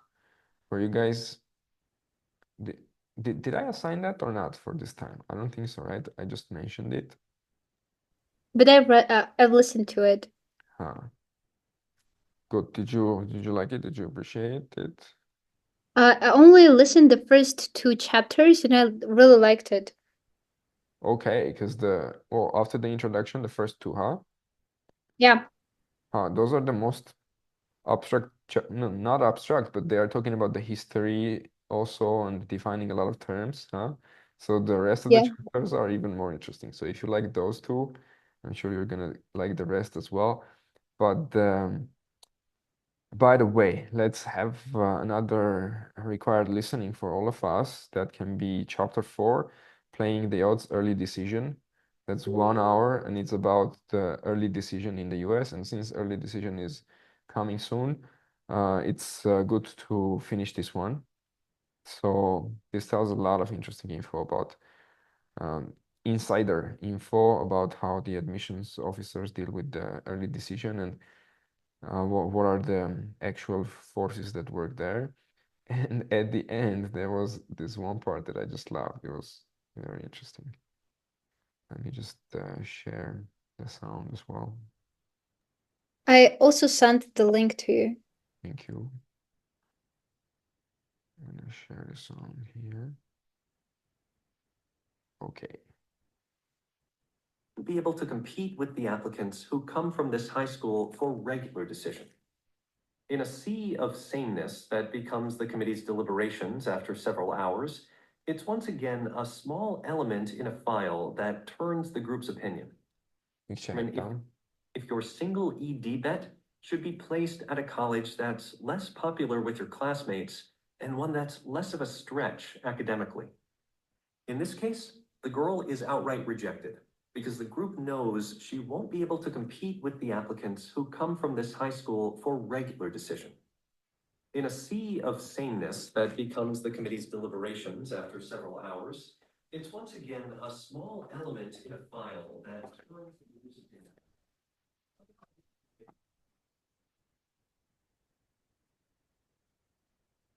Sanki Armen jedzenie gymnasium. For the 32 on the ACT, the admissions officer says he felt the students didn't check off all the boxes on academics because she focused on other things. Then the reader turned to the essay. That's when I got interested, he says.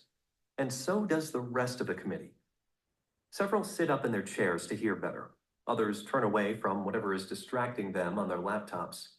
Their attention is clearly focused in hour 3 of deliberations. For those who review applications, Personal statements often sound numbingly similar. And at first, this one does too. The applicant writes about her passion for wildlife preservation. But for this girl, it's more than a passing interest.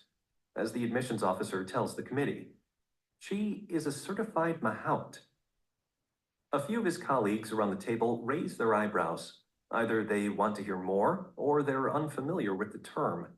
The admission officer explains the applicant trained to become a caretaker for elephants in Thailand, bathing and feeding them and returning them to their habitat. Did her privilege give her the chance to do that? Someone asks. The committee member wants to be sure his colleagues are not easily swayed by a glamorous tale. As the debate goes on, I'm thinking back to the applicant who had to work to help her family. She probably only dreams of going overseas, let alone to Thailand to care for elephants. But after a few minutes, the committee seems satisfied the girl is well aware of the advantages she had growing up, and perhaps more important, has shown some empathy toward others. When the vote is called, all hands go up to support admission. This may be a game, but watching these decisions at Davidson, just as I did in my visits to other colleges, made me realize there are few strict rules. Decisions aren't arbitrary or random, of course, but they're also not formulaic. How can they be when a story about an elephant might make the difference?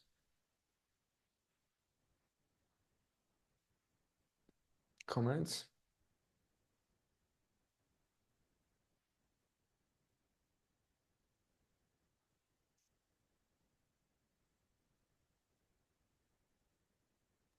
I have a question actually. Uh-huh. When we listen this book and learn about the values that universities have and the criteria they have, Uh-huh. are these the same for all the universities, or every universities has its own thing? The author is someone who has spent many years writing about college admission and researching universities. Sometimes he speaks in a general tone. Sometimes he says things generally. Other times he says, I was in like University of Washington and they were doing this and the rules there are like that. So usually ինքը բանի կոնտեքստից clear է թե տվյալ համալսարանի մասնախոսքը թե բոլոր համալսարանների մասնախոսքը։ Ինքը այնտեղ նույնիսկ sense բան է ասում, ասում է տեսեք, common application-ով են սա ընդունում, բայց ասենք այս համալսարանը 3 կրիտերիա ունի, ամեն կրիտերիայի մասին 9 բալանի համակարգով է դատում, մյուս համալսարանը 4 կրիտերիա ունի 4 բալային համակարգով, so տեսնում եք, որ բավականին unique են իրանք, թե ոնց են handle անում այդ application-ները։ Մի համալսարանը կարող է այս բանը մի քիչ շատ value անի, մեկը այն բանը կարող է ավելի շատ value անի, բայց նենց բաներ էլ կան, որ ընդհանուր են, եւ մեր job-ը համել այնա, որ կարողանանք 14-ից տարբերենք, ընդհանուրից ընդհանուրից տարբերենք։ Եթե կոնկրետ պահեր կա, կարանք նայենք այդ ընդհանուրը, թե մենակ կոնկրետ համալսարանի վերաբերում է։ Ինչա, մերսի։ Հա։ Այս story-ին հասկացաք, չէ՞, այդ elephant-ի։ So interesting things like that from your essays can totally change the room and how they are perceiving you. So your essay can go a very long way.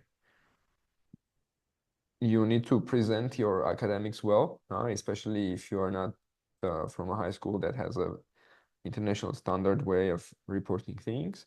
But more or less, սոնսոր ընկնատականները որ ունես, արդեն ունես, and life experience որ ունես, արդեն ունես, հա, բայց քո essay ամեն մի բառը, ամեն մի հետաքրքիր միտք կարա գրավի իրանց, հա, so all the doors are open for you. Each one of you is practically able to get to Stanford, get to Harvard. You just need to impress these people, and you have what it takes. You just need to develop it and practice creatively expressing that, and you can get there.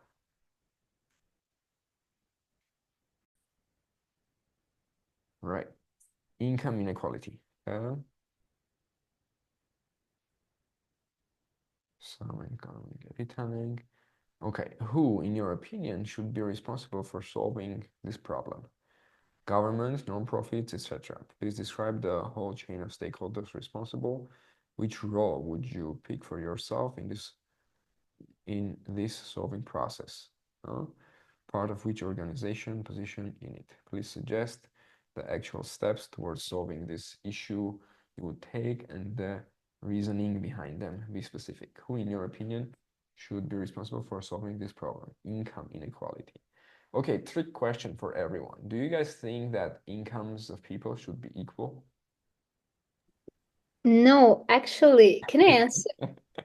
Yeah, yeah. Uh, we live in a capitalism era, and it wouldn't be beneficial if, for economic, if everybody's income would be equal. So there should be some inequality, but not that much. So it would hurt so many That's people. right. Yeah. This is a very sensitive topic. It's a very sensitive topic.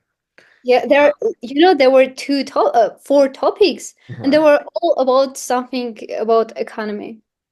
About economy. Yeah, like income Oh, inequality, overpopulation, and unequal distribution of uh, resources, and something that way. yeah, right. But okay, so you could choose or you needed to Yeah, answer? we could. Yeah, we could. Huh. But it's fun that they are assuming that like they are taking a too leftist view of it. Ima, you are saying we're living in a capitalist world, che, and Yeah. it's good it's not good for the economy if the incomes are the same, che? Բայց իրականում էկոնոմին չի ամենաբարձր բանը։ Ամենաբարձր բանը մարդիկ են։ So այդ եթե քո բարձր գա արգումենտը այդ լինի, որ էկոնոմիի համար լավ չի, that's not strong enough։ But Նայ it's not my argument there. Բան չեմ ասում։ Դրա համար ասում եմ եթեով։ Հələ էս էլ չենք կարդացել։ Հա։ Yeah. Հա։ Հա։ Մենք ապրում ենք in a capitalist society, but it's up to you to change that. Huh? So in your essay, you can argue for a socialist society, for example, and you should say we should change this whole thing and make the world a better place, and I can think of this and that system to do that.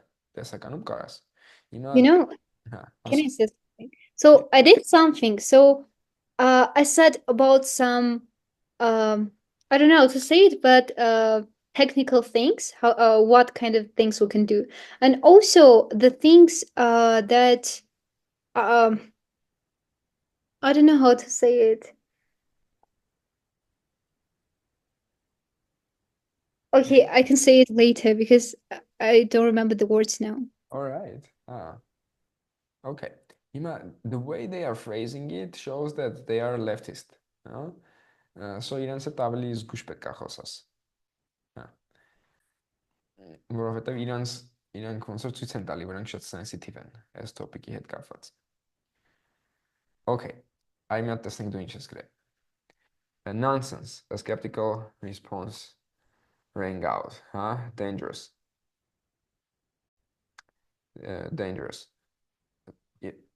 If S դու նկատի ունես, որ քո ոնց որ առաջի response-ն է, հա? No, it's not mine. Okay, լավ, արի կարդենք։ Nonsense, skeptical response rang out. What? Why? My eyes widened at their statement. Never before have I heard such a stupid belief. Who on earth could even assume that we can solve that problem just by telling people to be noble to each other? That's childish. But why? I stood up, emotions lighting my face. Do you really think that human nature is only given by greed? Sharing. Oh, shut your ideologic mouth up. They rolled their eyes, obviously unconvinced by my statement. The world is built on the conflict of interests and the embezzlement of income by more cunning, resourceful, intelligent people. even in the animal world, the strongest wins.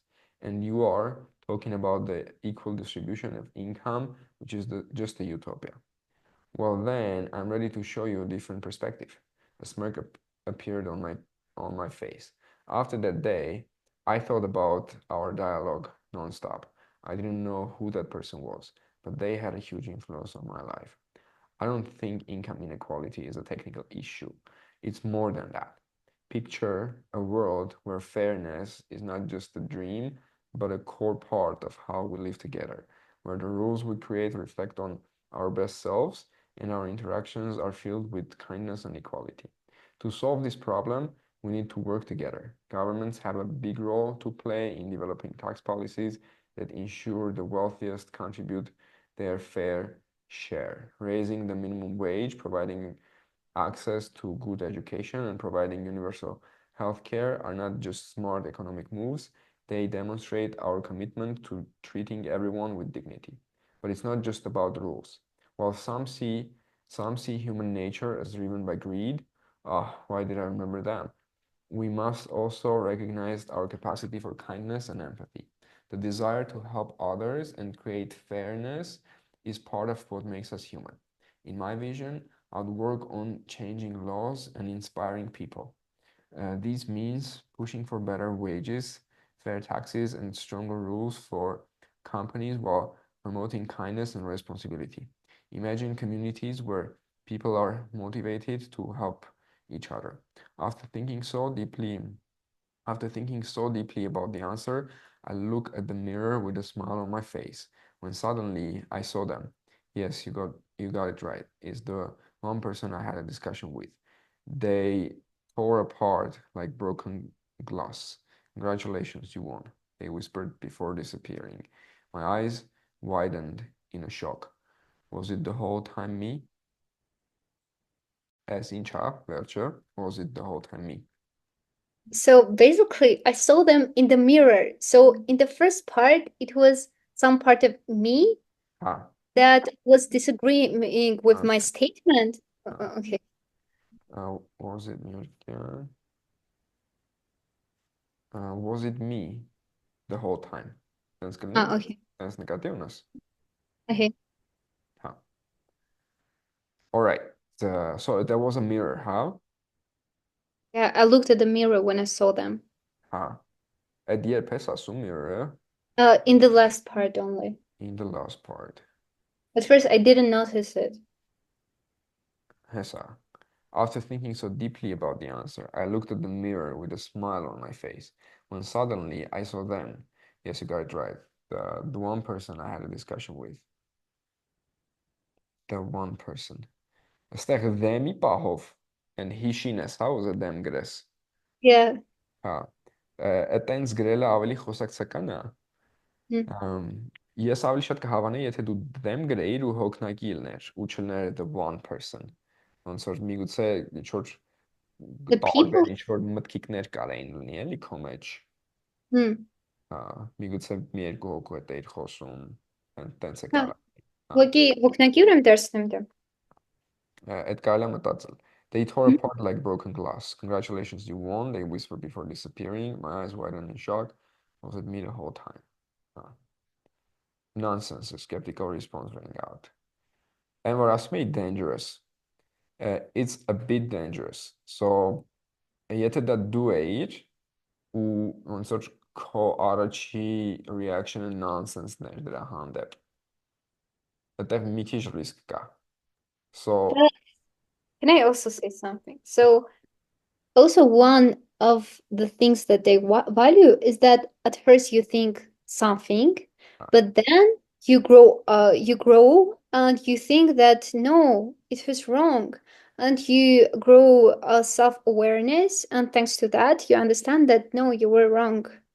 բան Yes. չեմ ասում, իհարկե։ Դրա համար ասում եմ մի քիչ risk։ Uh, Մի քիչ risk կա, որտեղ եթե առաջի emotion-ը այդ մտքի հանդեպ equality բանը ոնց որ շատ ուժեղ է, nonsense է։ Այդտեղ մի քիչ risk կա, չգիտես իրանք ոնց interpret կանեն։ Նա իրականում, եթե այս admissions committee-ի պահը մի կողմ թողենք։ Դու ոնց ես կարծում իքուն income inequality բա օրինակ որ ասում ես it's a capitalist world այդ քո idea-ն էր թե ոնց Դե իմ idea-ն քո idea-ն էր չէ էր։ So like literally it's not that you believe so much in income inequality do you Բայց այստեղ իմ կարծիքով նրանք չեն ուզում, որ մենք ամբողջությամբ լուծենք այս խնդիրը։ Այսինքն իմ ասած ձևով, որ մենք կարող ենք ուղղակի որոշ չափով լուծել այս խնդիրը։ Բան չեմ ասում բայց do you believe in inequality like are you more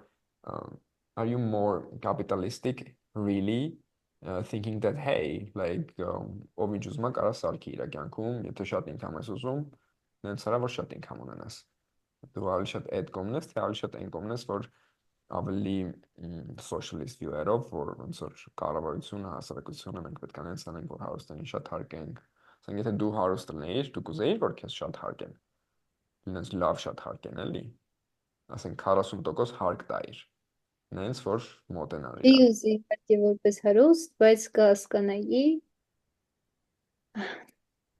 կհասկանեիր կհամաձայնվեիր ոնց որ տենց կուզեիր անեիր թե դու կլինեիր հակառակ party-ի Դե կողմից հակառակ հասա չի դինի։ նո ասենք հակառակ party-ի կողմից որ ասեիր չէ ոնց որ ես չեմ ուզում են մյուսներին քվեարկենք որ տենց անեն հա so նայ okay որ եթե you gotta game it a bit հա եթե իրանք ուզում են որ ոնց որ դու sense ավելի ոնց որ socialist-ոտ դու income inequality-ոտ մտածես it's okay for you to write that essay բայց ես քեզնից նեն զգացի որ դու ավելի կապիտալիստ ես քան թե քո essay-ն է ճիշտ է Չգիտեմ եթե ճիշտ։ Եթե տենց լինի, դա դեռ okay, ես вообще խնդիր չունեմ էլի դրա հետ։ Հա։ Բայց իմ ասածը ինչն է, որ ես հետեւյալն եմ ասում։ Ես ասում եմ, այդ քո ավելի կապիտալիստ լինելը մի քիչ բան է, որ նյութ ունենաս, զգացվում է։ Էսից։ So նաև ոնց որ քո բարերը լսելուց, հա։ Հա։ Եթե ոնց որ մի քիչ sense զգացողությունը թխորնա, զգում ես, որ այս մարդը ավելի կապիտալիստ է իրականում։ Դրա համար եմ ասում dangerous, որ Բայց ոնց որ մի ուրեմն քիչ ես մատնում ուզում է, եմ էլի, որ շատ ուժեղ է reaction-ը, այդ դրա համար եմ ասում։ ուրեմն ես ուզում եմ առաջին նախադասությունը այնպես անել, որպեսզի նրանք կարդային միանգամից հետաքրքրեին, այսինքն ինչու է ասում nonsense եւ այլն։ Ես որ ասում եմ այս կոմենտները, Հա, ես որ ասում եմ կոմենտները, ես չեմ ասում փոխի, հա։ Հմ. Ես ասում եմ, որ դու այդ ինֆորմացիան հաշվի առնես։ Հա, So հիմա դու հաշվի առ, որ ես ասում եմ, ոնց որ մի քիչ ռիսկի է, էդի դու կարաս հաշվի առնես ու տեսնես, թե ուզում ես փոխես, թե նույնը պահես։ Ես չեմ ասում փոխի։ Հա։ Դու կարող ես հաշվի առնես, որ Պես ուրեմն ոչինչ, փոխը։ այդ ռիսկը ուզում ես Կստացի ես չեմ նես չի որ ես քեզ suggest եմ անում փոխես։ Ես քեզ ինֆորմացիան եմ փորձում հաղորդեմ։ Հա։ Դրա համար it's a nice essay։ Արդեն կարաս զգաս, կարանք զգանք այդ արժի թե չարժի։ Ես հələ չեմ ասում, էլի արժի չարժի։ Ես պրոստը հում ինֆոն եմ։ Իմ առաջի ուզում տամ, որ դու այդ կողքից էլ լսած լինես այդ Հա, բանը։ Huh? So what why my eyes widened at their statement. Never before have I heard such a stupid belief. Who on earth could even assume that we solve that problem just by telling people to be noble to each other? That's childish, but why? I stood up, emotions lighting my face. Do you really think that human nature is only driven? Do you think that human nature is only driven as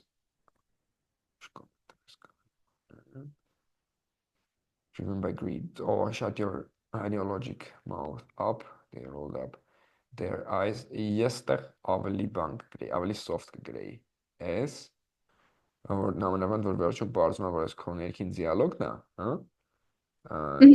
Իսենց կոշտ խոսաս ինքդ քո հետ։ Այդ լավ չի խոսում քո մասին, էլի, ավելի լավ է որ ավելի լավ բանաս այդ խոսաս։ They rolled their eyes, obviously unconvinced by my statement. The world is built on the conflict of interests and embezzlement of income by more cunning, resourceful, intelligent people. Even in the animal world, the strongest wins. And you are talking about the equal distribution of income, which is just a utopia. Ռիսկը ինչն է, որ կարող է իրականում էսա քո իսկական մտքերը, բայց դու ոնց որ game ես անում սիստեմը, հետո իրանց ուզածը տալով։ Բայց դա իմ իրական մտքերը չեն։ Բայց եթե Բայց նրանք risk-ը կարող կարող է մտածեն, հա։ տես մտածեն, դրա համար եմ ասում risk, հա, Մгм. որտեվ իրանց եմ ինտերագնա, իրանք ամենավանդ եթե ոնց որ տենց 50-50 լինի, դու չգիտես ինքը որ կողմ գնա, ոնց մարդ կլինի։ Well then, I'm ready to show you a different perspective. A smirk appeared on my face. After that day, I thought about our dialogue non-stop. I didn't know who that person was, but they had a huge influence on my life. I don't think income inequality is a technical. How did they have an influence? I didn't know who that person is, but they had a huge influence on my life. Ein Martha over answer asum, չէ՞։ Ես ուղղակի ուզում եմ մի հատ անցում անեի, թե ոնց դիալոգից հետո անցնեմ մտածելու, դրա համար չմտածեցի ոնց կարող ուրիշ ձև անել, դրա համար այդպես մի գրեցի։ հատ մտածի այդ պահը, որտեղ Հա։ ոնց որ, հա, եթե ուզում ես ասես stay ahead, միգուցե ասա, որ ոնց որ այնքան trigger day այդ խոսակցությունից հետո, որ էմոցիաներ առաջավ ու սկսեցի մտածել, որ չէ, ես պետք է կարողանամ ապացուցեմ, որ տենց չի ու այդ եղավ։ Հա, հա։ Արի մի հատ էլ հարցը նայենք, which role would you pick for yourself in this solving process? Please Վերջին suggest մասում եմ այդ the ասում։ actual step towards solving this issue you would take and the reasoning behind them. Ես կուզեի ավելի շատ բան լսեմ սրա մասին։ Դու արդեն պրամոյ ներկայացնում ես, որ I would work on changing laws and inspiring people, but this is not specific enough, huh? What would be your position? And that should clear assume. Please suggest the actual steps towards solving this issue. Այսինքն դու նաև լավ կլինի որ նշես the actual steps that you could take to get into this position when you are in the position of changing laws and inspiring people. U հետո էլ what the steps you can take towards that, huh? Sense մի քիչ ավելի վերացական է, քան իրենք ուզում են, huh? Or I would work in my vision, I would work on changing laws and inspiring people. But in what position? Would you be the president of your country? Would you be, I think, a non-profit trying to push that? This means pushing for better wages. How pushing as what? As government, as opposition. Fair taxes and stronger rules for companies. Նաև կարելի է խոսել ոչ միայն policy change-ի մասին, դու նաև կարաս այնպիսի education ստեղծես երկրի մեջ, որը որ մարդկանց նենց կկրթի, որ իրանք այդ ավելի fair value-ներով առաջնորդվեն։ Ես դրանից առաջ մի քիչ խոսում էի դրա մասին։ Ոնց որ Ստեղ վերևը թե որտեղ։ երևի։ While some see human nature is driven by greed, we must also recognize our capacity for Անդրեից է մի քիչ empathy. Raising the minimum wage, providing access to good education and providing բայց ուրիշ ձևով է ասում, հասկացա։ healthcare are not կարելի է այդտեղ specific լնել դու լիքը բաներ ես նշում որոնք կարող են contribute անեն որ լավ է բայց ես ավելի շատ նրա մասին է թե government-ը change կարող անի Իսկ քանի որ քիչ բառեր կան, կարամ ես դրանց օրինակներից մի քանիսը ջնջեմ, դրա փոխարեն մի քանիսի մասին ավելի մանրամասն Հենց խոսեմ։ ավելի շատ value կլինի հա եւ ավելի հենց cost step-երի մասին խոսես որ դու ինչ կարաս անես Which role would you pick? Again, who, in your opinion, should be responsible for solving this problem? Government, non-profits, huh? Which role would you pick for yourself? Այս բայի հետ կապված ես չհասկացա այս by greed-ը։ Չէ, էդի հետ վերցրեցի, դե okay։ Do you really think that human nature is only driven by greed? Էդ okay։ Չգիտեմ։ Guys, what comments do you have for Donora? Ես սկզբում եմ ասա, որ ինչ որ sense conversation-ի տիպի էր, մի անգամից այն բանը հիշեցի են, որ անցած դասին քննարկել եկե, մի հատ էսեի կար supplemental, բայց այլ ինչ որ խոսակցության տիպի էր, Hogwarts-ի հետ կապված որ մի հատ կար։ Երկուսի մեջ ինչն է ուզում ոնց որ նշեի, որ այնտեղ ավելի լավ էր արված, կարելի է ստեղ էլ տես փորձել անել, այնտեղ խոսակցության հատվածում մենք ոնց որ ավելի լավ ենք պատկերացնում այդ իրավիճակը, ասենց ասած, ինչ որ չգիտեմ, այն ասենք որ ասում են պատարագը սեղանի նախվում կամ ինչ որ բաներ, որ այդ իրավիճակը ավելի լավ է ներկայացնում, կարծիքով այդ մասը, այս խոսակցության մասը ինչ որ ավելի լավ ներկայացնելու ձև կարող է գտնել էլի։ Եթե ուզում ես կարաս օգտվես Donora դրանից, որ միգուցե այդ պատկերը նկարագրել է, որ մենակ abstract չլինի, հա, որ մենակ խոսակցություն չէ։ Բայց պարտադիր չի։ Տես ոնց է զգում, համել ստեղ իրականում word limit-ը ինչքան է։ Ուրեմն 420 է, որից ես գրել եմ 419։ Հասկացա։ Եվ եթե ուզես, դու այս մասն էլ կարաս միգուցե մի քիչ փոքրացնես, մի քիչ, որ այն իրենց հարցերին, որ չկարողանան ասեն, էլի, չի պատասխանել։ Հա։ Հա։ Ինչը որ կոնկրետ է հարցնում, who in your opinion should be responsible for solving this problem, բանը, պետք է ինձ լինի, որ հստակ պատասխան լինի, որ իրանք Այնտեղ չկարողանան։ կար, ես այնտեղ գրել էի, թե ովքեր ինչ կարող էին անել։ Հաջան։ Այն առաջին էջի ներքևում ոնց որ գրել էի, թե ով ինչ Ովքեր կարող։ ինչ կարող են անելը responsibility չի։ Հմ։ Հիմա օրինակ Հայաստանը սենց է, չէ, բոլորը ասում են, ասենք, այս ինչը սենց կարանի, այն ինչը նենց կարանի, հա։ Բայց responsibility-ն ավելի լուրջ հարց է։ So who should be responsible։ Եվ այդ սենց big picture-ի մասին խոսելուց են responsibility-ով վերաբերվելուց ու նաև կարաս maturity ցույց տաս։ Իսկ ինչ ես կարծում, who should be responsible։ Դե կրանք հենց բոլորն են կրանք ասեն, կրանք ասել հենց ամբողջ հասարակությունը, այսինքն ամեն մեկս էլ responsible է այդ ամեն ինչ։ Ռեալությունից հետ ես իջնում։ Թե ասում Դե ես բոլորը։ government-ի հաստատ, որովհետև government-ի հետ կապված եմ ես օրինակներ նշել, կամ դրա վրա էլ կենտրոնանամ։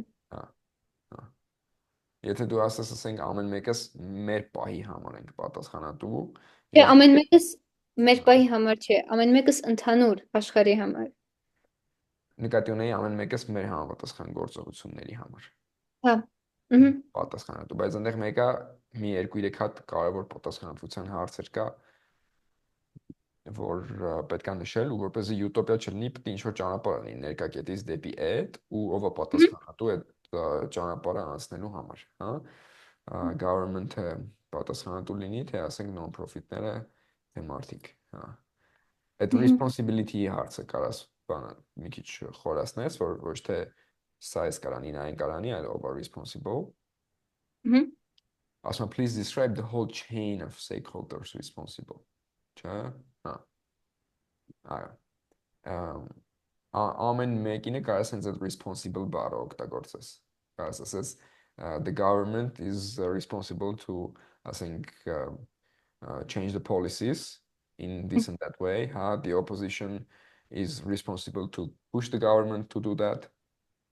The non-profits are responsible to educate the nation towards that ideas that as a nation we can get there.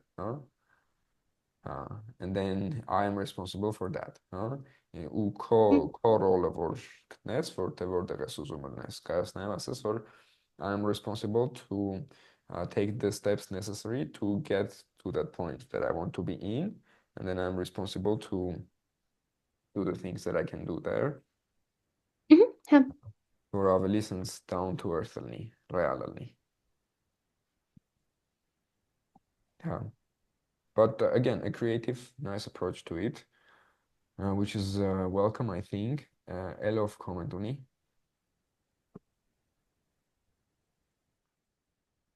Argin, what do you think about this essay?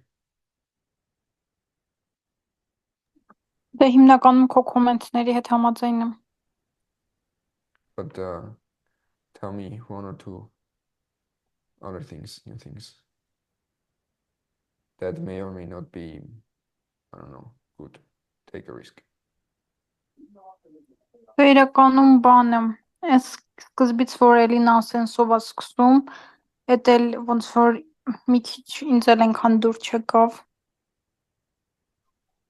Ոնց որ ինքը մի հատ միտք ասում, հետո միանգամից այդ մտքին բանը պատասխան է էլի տալիս։ Լավ, եկեք բան անենք։ Եկեք, երբ որ կոմենտ ենք անում, փորձենք առաջինը օբյեկտիվ բանի մասին խոսենք հետևյալ ձևով։ Եթե նոնսենս ասել է կարա ինչ որ հետևանք ունենա, դու տենց ես ասա, ինձ թվում է նոնսենս ասել է կարա սենց հետևանք ունենա կամ սենց տպավորություն կարա մարդը ստանա դրանից։ Առաջինը էդ է։ Մեր դուր գալ դուր չգալը, այդ ավելի ոնց որ երրորդականա, որտեղ բոլորս է մարդիկ ենք, կարող է ինչ-որ մեկը ինչ-որ բան գրած լինի, ինչ բանը կարող է ինձ դուր գա, ինչ բանը կարող է դուր չգա, կարող է ինձ դուր գա, ասենք Երիշին դուր գա, Կևին դուր չգա, այն մյուս բառը կարող է հակառակը լինի, չէ՞։ Դրա համար չենք ուզում այդ շատ էմոցիոնները փոխանցենք իրար, որ ոնց որ գիտես, ինձ անձնապես ես դուր չեկավ, քեզ դուր եկավ, բայց ուզում ենք ավելի օբյեկտիվ լինենք, որ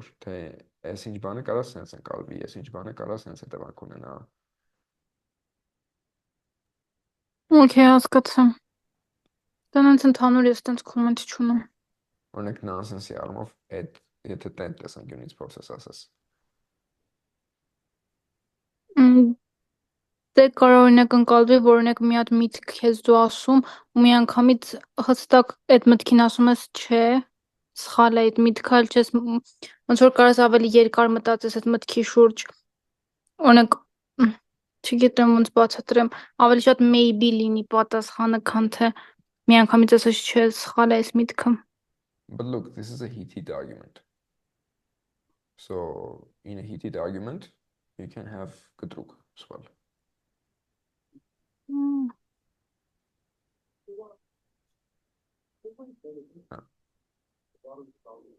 So կտրուկը Կարամ մենք միած էլ okay։ հարցնեմ, Այո։ վերջի հետ կապված, վերջում պարզ է լինում, որ այդ մարդը ես եմ, թե չէ, որտեղ դրա մասին է ես եմ շատ անհանգստանում։ Իմ համար օրինակ բարձ էր։ Դե Հա։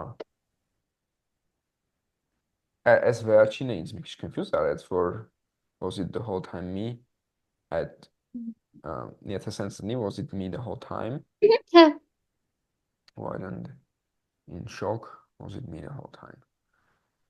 Բայց իրականում դու հարց չունես, չէ՞։ Դու ոնց որ դու գիտես, որ դու ես present դու sense Ես նոր եմ իմացել, այսինքն դրան ծերես ես չի ուզում ընդունել, որ դե ես էի։ գիտեմ, բայց հիմա գիտես, չէ՞։ Այսինքն essay վերջում դու էլի հարցականա կոմոդ, թե essay վերջում Հա, դու չէ, արդեն գիտես։ ոչ թե այդպես, այլ կի շոկի ձևով, այն որ ամբողջ ժամանակ դա ես էի այդպես։ Այո, այո։ Հա։ My eyes wide and in shock, was it me the whole time?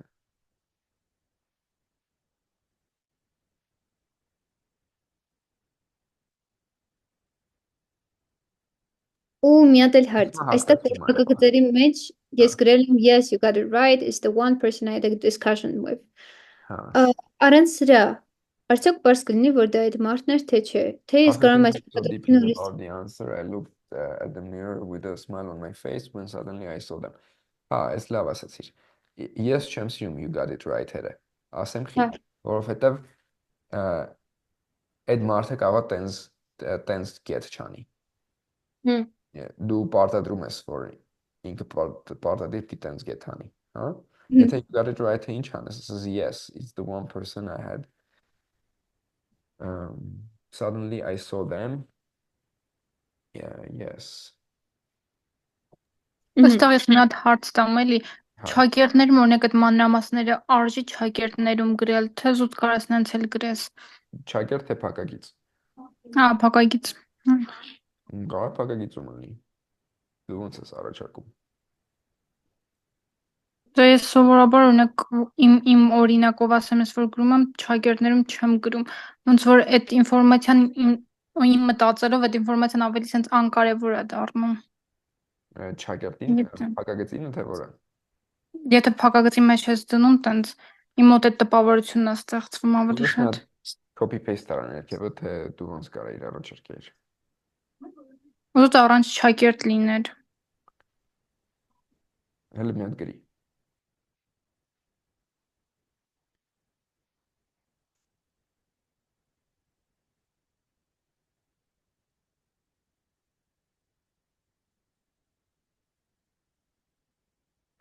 Բայց սրա լինկը ես չունեմ։ Բանում մեր Telegram-ում չի։ Ես կամ ուղարկեմ։ Հա։ Մի հատ բան արա, այդ լինկը copy paste արա։ Դոնարա ջան, բանում մեր գրուպում։ I looked at the mirror with my face when suddenly I saw.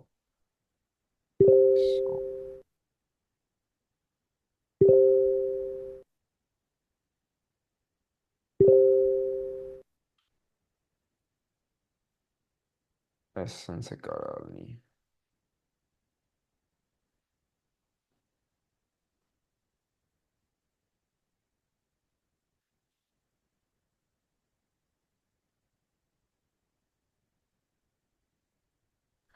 Իսկ սրա հետ կապված ավելի լավ չէր, որ ես հոգնակիով դարձնեի նրանց։ Են որ ասում էի, Մհմ։ հեսա այդ նայենք, այս սենց կարա լինի, ես սենց փակագծերի մեջ գրեցի կլոր, բայց այդ փակագծերը գնում է, էլի սենց է կարա լինի։ When suddenly I saw the same person I was having the heated discussion with։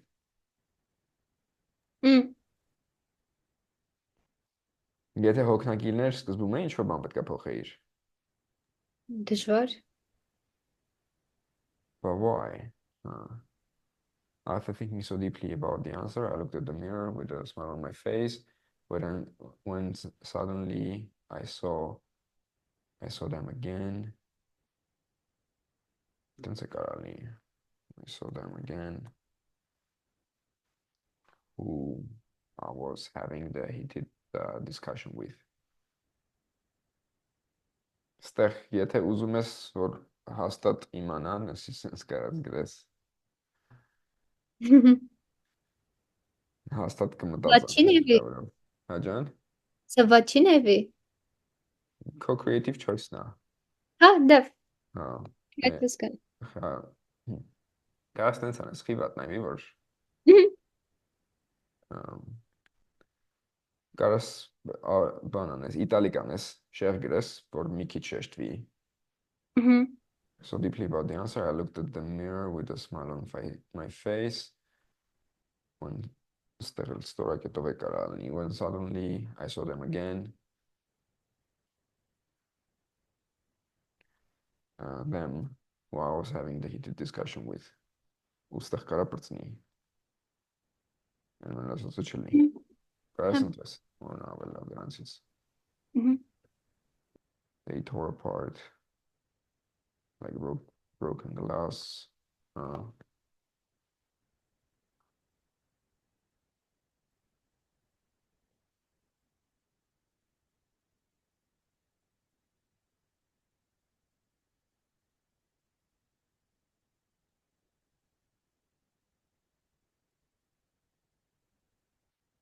Okay.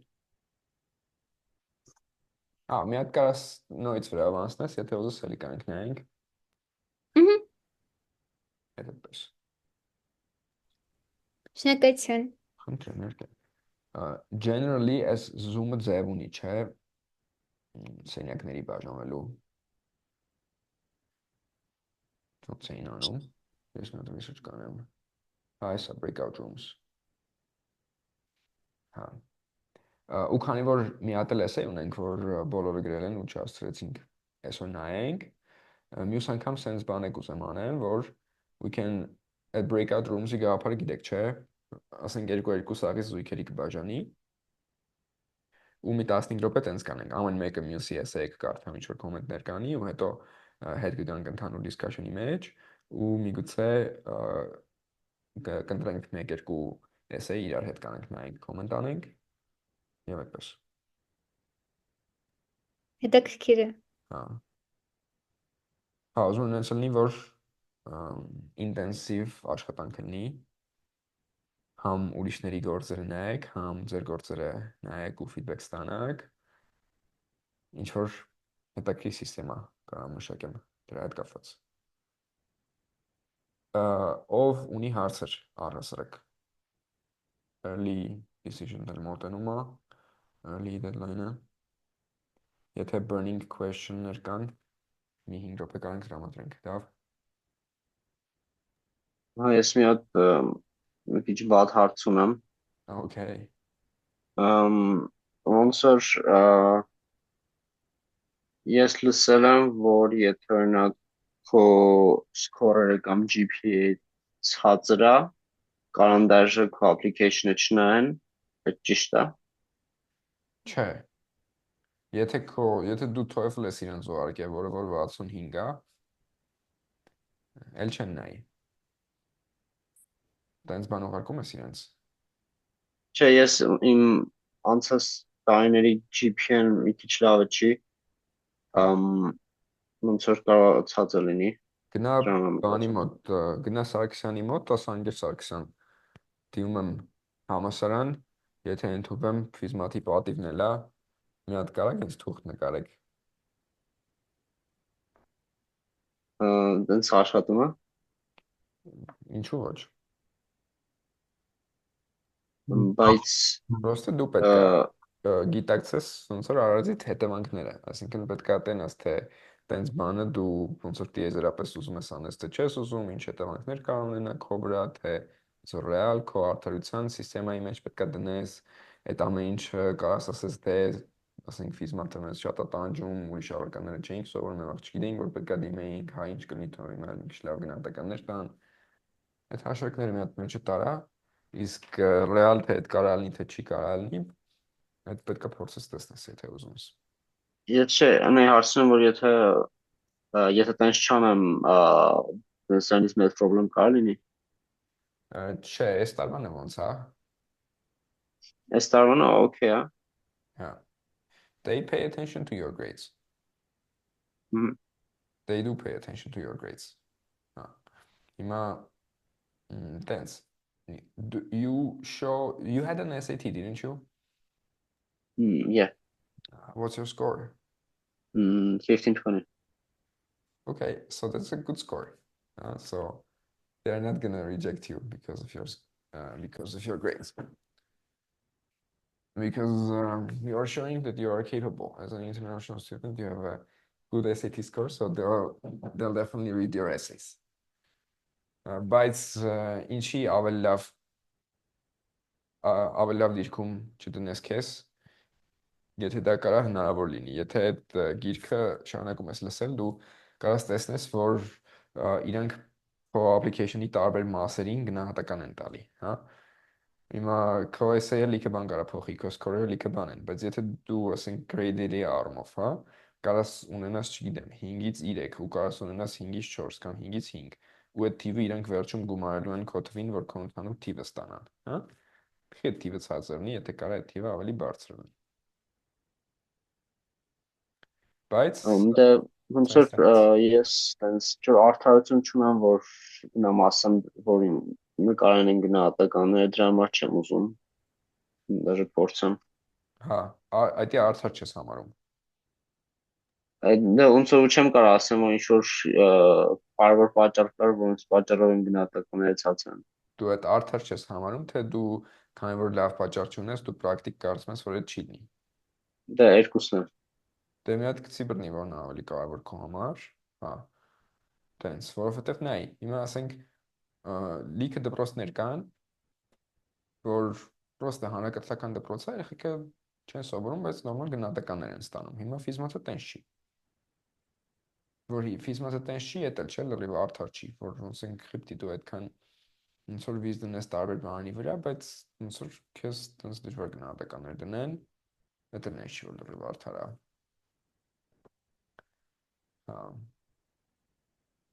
Տենց։ Համը էս սենքյունից կարաս նայես, թե տիեզերքի համար ինչն է արդար, որ դու ուժեղ education ստանաս, թե դու ուժեղ education չստանաս անձամբ դու։ Այդ է կարաս քո մեջ փորձես հասկանաս։ Այսինքն արդարությունը ինքը բարդ կոնցեպտ է, ինքը լրիվ տենց straightforward չի, հա։ Տենց։ Հա։ Right.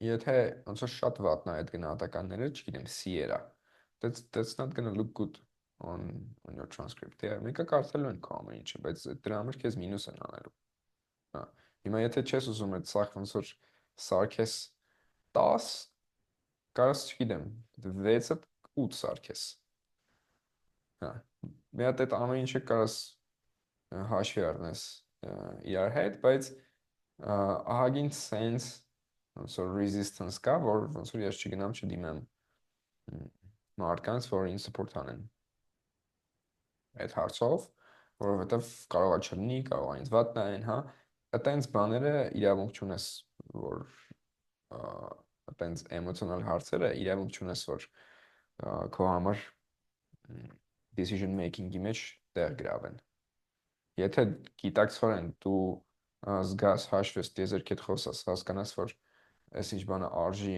անել, լավ կներ, որ տենց լինի, դու իրավունքությունս ասես, չեմ ուզում, որովհետև տհաճ կլինի։ Տհաճ չի, էական չի։ Պետք է գնաս անես ու արդեն աշխարհը քեզ ոնց որ ցույց կտա այդ ելնումը, թե չի լինում։ Հա։ Հա։ Տենց։ Բայց այդ նուրբ հարցեր է։ Հիմա ասենք կարող է տենց բան անես, ընդունվես մի տեղ, գնաս, հետո մի տարի հետո ասես, բայց տենց բան որ չանեի, вообще չընդունվեի, կարող է ավելի լավ լիներ։ So տիեզերքը նուրբ է այդ առումով։ Բայց նենց չի, որ տենց բաներ, սոր ամեն ինչ, принципе, բաց է էլի աշխարհը, ու վերջի վերջո մեծ կյանքը տենց է։ Երբ որ դու government-ում ես, երբ որ դու company-ում ես, երբ որ դու ինչ-որ տեղ ես աշխատում ես, պատճառը հետևանքային ուժերն են կարևոր, որ okay, այս մարդը ստեղ է, այս մարդը այնտեղ է, ինքը sense բան է ուզում, այն մեկը sense բան է ուզում, sense բան կանենք, որ sense բան լինի, sense բան կանենք, որ sense բան լինի, հա? Sense վերացական չի, որ օրենքը sense է, այս արդար է, այս արդար չի, հա? Կյանքը թիմերի, հարաբերությունների, մարդկանց միջև է։ Դրա համար հիմիկվանից այդ մեծ կյանքի մեջ կարաս ունես ու տեսնես, թե որ ներկա հարաբերությունները ոնց կարաս նենց անես, որ եթե կարողանաս նենց գործողություն անես, որ համ քո համար լավը լինի, համ դպրոցիդ համար լավը լինի, համ Հայաստանի համար լավը լինի, որտեղ դու այնտեղ top տեղ սովորելու ես, գալու ես տեղ ինչ-որ կարևոր գործ ես անելու, քո կյանքով էլ եթե դու նենց ես լինելու, որ աշխարհի վրա բարիք ես անելու, վստահ եմ, որ աշխարհը քեզ կների նրա համար, որ դու մի անգամ բան ես արել գնահատականներդ մի քիչ դժվար ես, որ կարողանաս ընդունես Ստանֆորդի ասենք։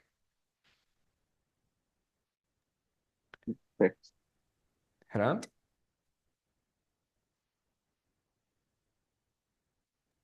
Այո, question-ը GPA-ի վերաբերյալ տրանսկրիպտի մի մասը ասում է, որ օրինակ տրանսկրիպտում կարելի է նշել, որ 9 ու 10-ը մեր grading system-ում equally excellent են, իսկ մյուսները ասում են, որ իրենք գրել են օրինակ, որ մեր դպրոցում օրինակ 10 չեն դնում ու տենց իրան GPA-ը հաշվել են 9-ից։ հա, անլուրջ է ասել, որ 10 չեն դնում։ Ես ավելի լավ տարբերակ ունեմ դրա համար։ Եթե դու ասես մեր դպրոցում 10 չեն դնում, 9 են դնում, բայց 10 էլ կա, այդ լուրջ չի նայվում։ Իմ ձևը էս է։ Մի հատ sense շկալա ես նկարում ու գրում ես, թե որ թիվը ամերիկականի որին է համապատասխանում։ 10-ը corresponds to A+, 9 corresponds to մաքուր A։ Всё։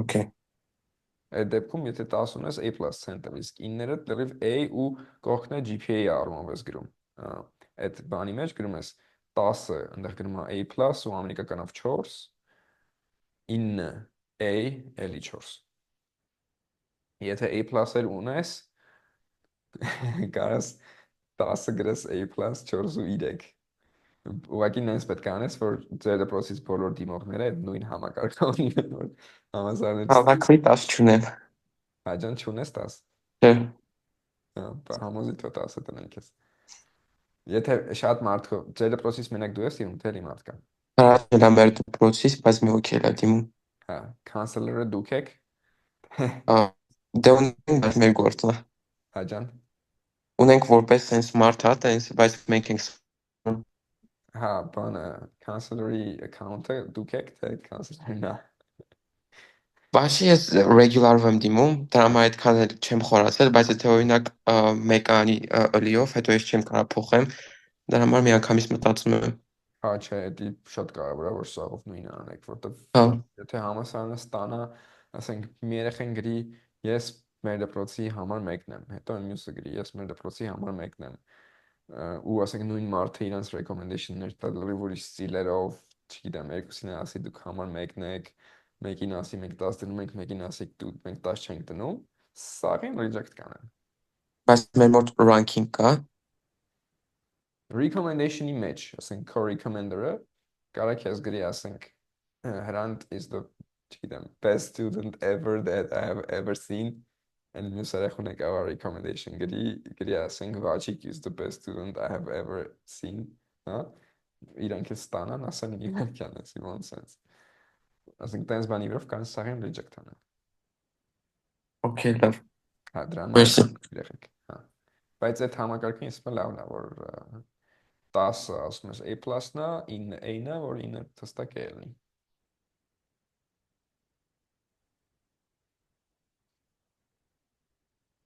Եղիշ։ Հա, ես երկու հարց ունեմ, ամենաառաջին հարցը, որ ասացիք Դավիթին ընթացիկ գնահատական է պահով, այդ ուզում հարցնեի, մենք օրինակ որ գնացին գնահատականներ տպելով, ուղղակի գրած էր, որ ընթացիկ է ու ինչ որ ոչ մի թիվ գրված չէր։ Հիմա վերջը բան անելու, դիմելու ժամանակ թիվա գրվելու, թե գրվելու ուղղակի որ այդ ընթացիկ է։ То есть ընթացիկ ով է տպե։ Բանը հենց այդ տնօրենի քարտուղարուին։ Դու գնացել եք ասել եք մեր գնահատականները տվեք, հա։ Հա, Դե այդ որ 11 տվեք, իրենք ինչ-որ ֆորմա ունեն, հա։ հա, Բայց դու կարաս ասես ոնց որ ինձ ուրիշ ֆորմայով է պետք, իրենք ասեն, բա ինչ ֆորմայով, կարաս տաս այդ ֆորման, դու կարաս այդ ֆորման տաս։ Իրենք էլ այդ ֆորմայով տան։ մեզ պետք է այն ֆորման, որ 12-ի թվերն էլա գրվում։ Չգիտեմ, մի հատ պետք է նայես, Հա, քեզ ինչա պետք, հա։ Բայց իրանք flexible են, որ ոնց որ եթե դու ասես, չէ, ինձ այդ ձև բան չի պետք ու ուրիշ ձև բան է պետք, կարաս ըհը։ ինձ աշխատես, ասես ինչա պետք, այդ եղած պետք եղած բանը տանելի։ Հա։ Մեկ էլ մի բան էլ մեր դպրոցում այդ տրանսկրիպտի հետ բանորած մի հատ տղա կար մեր դասանից, որ ուզում է իբր ասի 8-ն էլ է A-ի տակ անցնում, Հա։ բայց շատ ռիսկային չի տես բան անելը։ Դա ոչ միայն իր համար է ռիսկային, այլ էլ ձեր համար է ռիսկային։ Դուք իրավունք չունեք իրան թողեք տենց բան անի։ Եթե ինքը կանսելերի անունից տենց բան գրի, որ 8-ն էլ է A, Հմ, այդ ձեր սա խառնում է իրար, սա համակարգը։ Տենց դեպքեր ագին եղել են, որ տենց կոնֆլիկտի բաներ են երեխեքը իրար ուղարկե։ Ես լսել եմ տենց ստորիներ։ Հա։ խոսանք իր հետ, որ տես բան չանի, հա։ On պորտոդիր, պետքա խոսակ, պետքա ոնց որ peer pressure-ը պետքա լինի, այսինքն մի հատ ժողով պետքա հավաքեք սաղ դիմողներով, որ ասեք ու գծեք էլի, որ ոնց որ ինչն է օքեյ, ինչ չէ օքեյ չի։ Մի եթե ասենք դրվածքը սենց է, որ սաղ այդ recommendation-ները դուք եք գրում, հա, Հմ, այնտեղ ոնց որ չափը սահման կա այդ ամեն ինչին։ Եթե ինչ որ մեկը, չգիտեմ, այդ դասատուի կյանքի տեսած ամենալավ ստուդենտը չի ու вообще այդ դասատուի կարծիքով ինքը, չգիտեմ, այս պահին ֆիզմաթի 3-րդ ստուդենտն է, հա։ Ինքը այդ դասատուից recommendation գրի, ասի I am number 1. That's not okay, հա։ Ուրիշ բան է, երբ որ ոնց որ դու քո գնահատականները ինքդ քո հանդեպ տենց ես անում, բայց երբ որ դուք 5 հոգով դիմում եք, ու այս ինչ դասատուի անունից բոլորը գրեն, ասեն մենք number 1-ն ենք։ Այդպես չի լինի։ հա, Պետք է սա բան անեք, communicate անեք իրար հետ, որտեվ ասում եմ, սաղիդ կան reject անեն տենց բանի պատճառով։ Եթե իրանք զգան, որ այս ինչ mail-ից կամ այս ինչ դասատուից գնում է recommendation, որ trustworthy չի, դա ոչ թե neutral ալնելու համար, այլ բացասական ալնելու, դա ոնց որ red flag ալնելու ու ասելու են ոնց որ այս երեխեն վստահ ենք, որ վերջնա, որ red flag-ով իրան ընդունենք, թե չէ։ հմ, Բայց ասենք տենց այդպես բանից նամալավատ չեմ ասում, եթե մի քիչ կասկածեն քո վրա, այս կողմ թե այն կողմ, ու հետո տենան, որ recommendation letter-ը վստահելի չի իրանց, չեն ջոգում, ասենք այդ դու ես գրել, թե իրանք են գրել,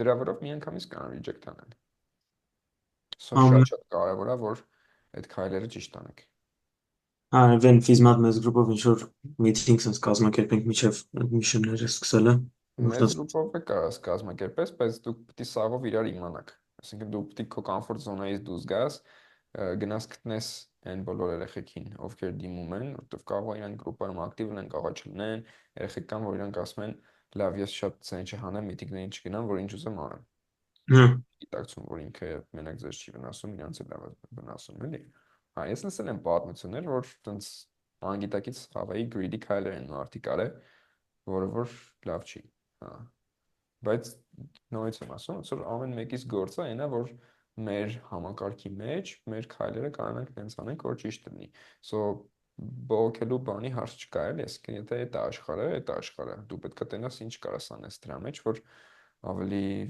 բանը ճիշտ համակարգ ստանաս ու ունենց համակարգ ստանաս, որ հա, ճիշտ լինի ու որ սաղդ հավայի reject չլինենք էլի տենց բանի պատճառով։ հա, օքեյ։ Նամանավան թիմը էտա Դավիթի հետ էլ ստեղ նույն թիմի մեջ եք ու լավ է որ տարբեր դասարաններից եք կարծում եմ որ թիմողներից մեծ մասին կամ դու կիմանաս կամ ինքը կիմանա կարաք տենց երկուսով սաղին հավաքեք նստեք մեր ժողով անեք թե այդ ամեն ինչը ոնց եք անում ինչ օրենքներ եք դնում ոնց ու որ բան իրար գլխի վրով թռնելուց ու ոնց որ չափերը անցնելու հանդեպ կոնկրետ հասարակական անարգանք համարեք տենց բաներ անելը որ մարդիկ իրոք դիսկարեջ դնեն ու պատասխանատվություն զգան որովհետև ստեղ desire-ը մեծ է ոնց որ սաղել ուզում են լավ բան ընդունվեն ու այդ ոնց որ ձգողությունը ասենց իրանց գայթակղում ու քաշում է ասում է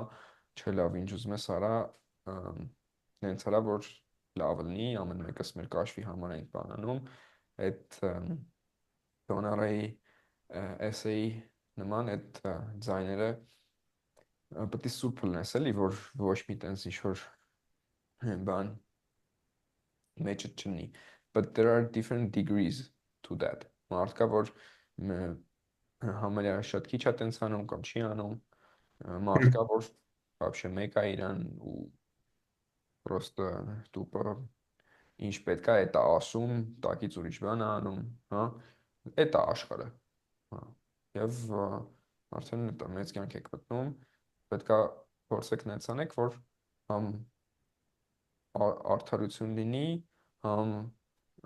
համ էլ պրակտիկ աշխատող համակարգ լինի որ ձեր համար ու բոլորիդ համար աշխատի Okay.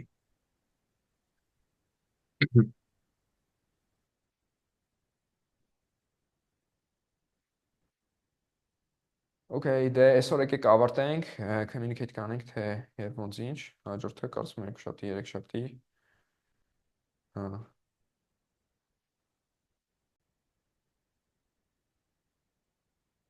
Всё, ինձ պակա չեք անում Վերջացրեցինք։ Ստեսին։ Ստեսին, Ստեսին։ merci շատ։ Հաջողություն։ Տեսին Մերսի երեխեք ջան, պակա առաջ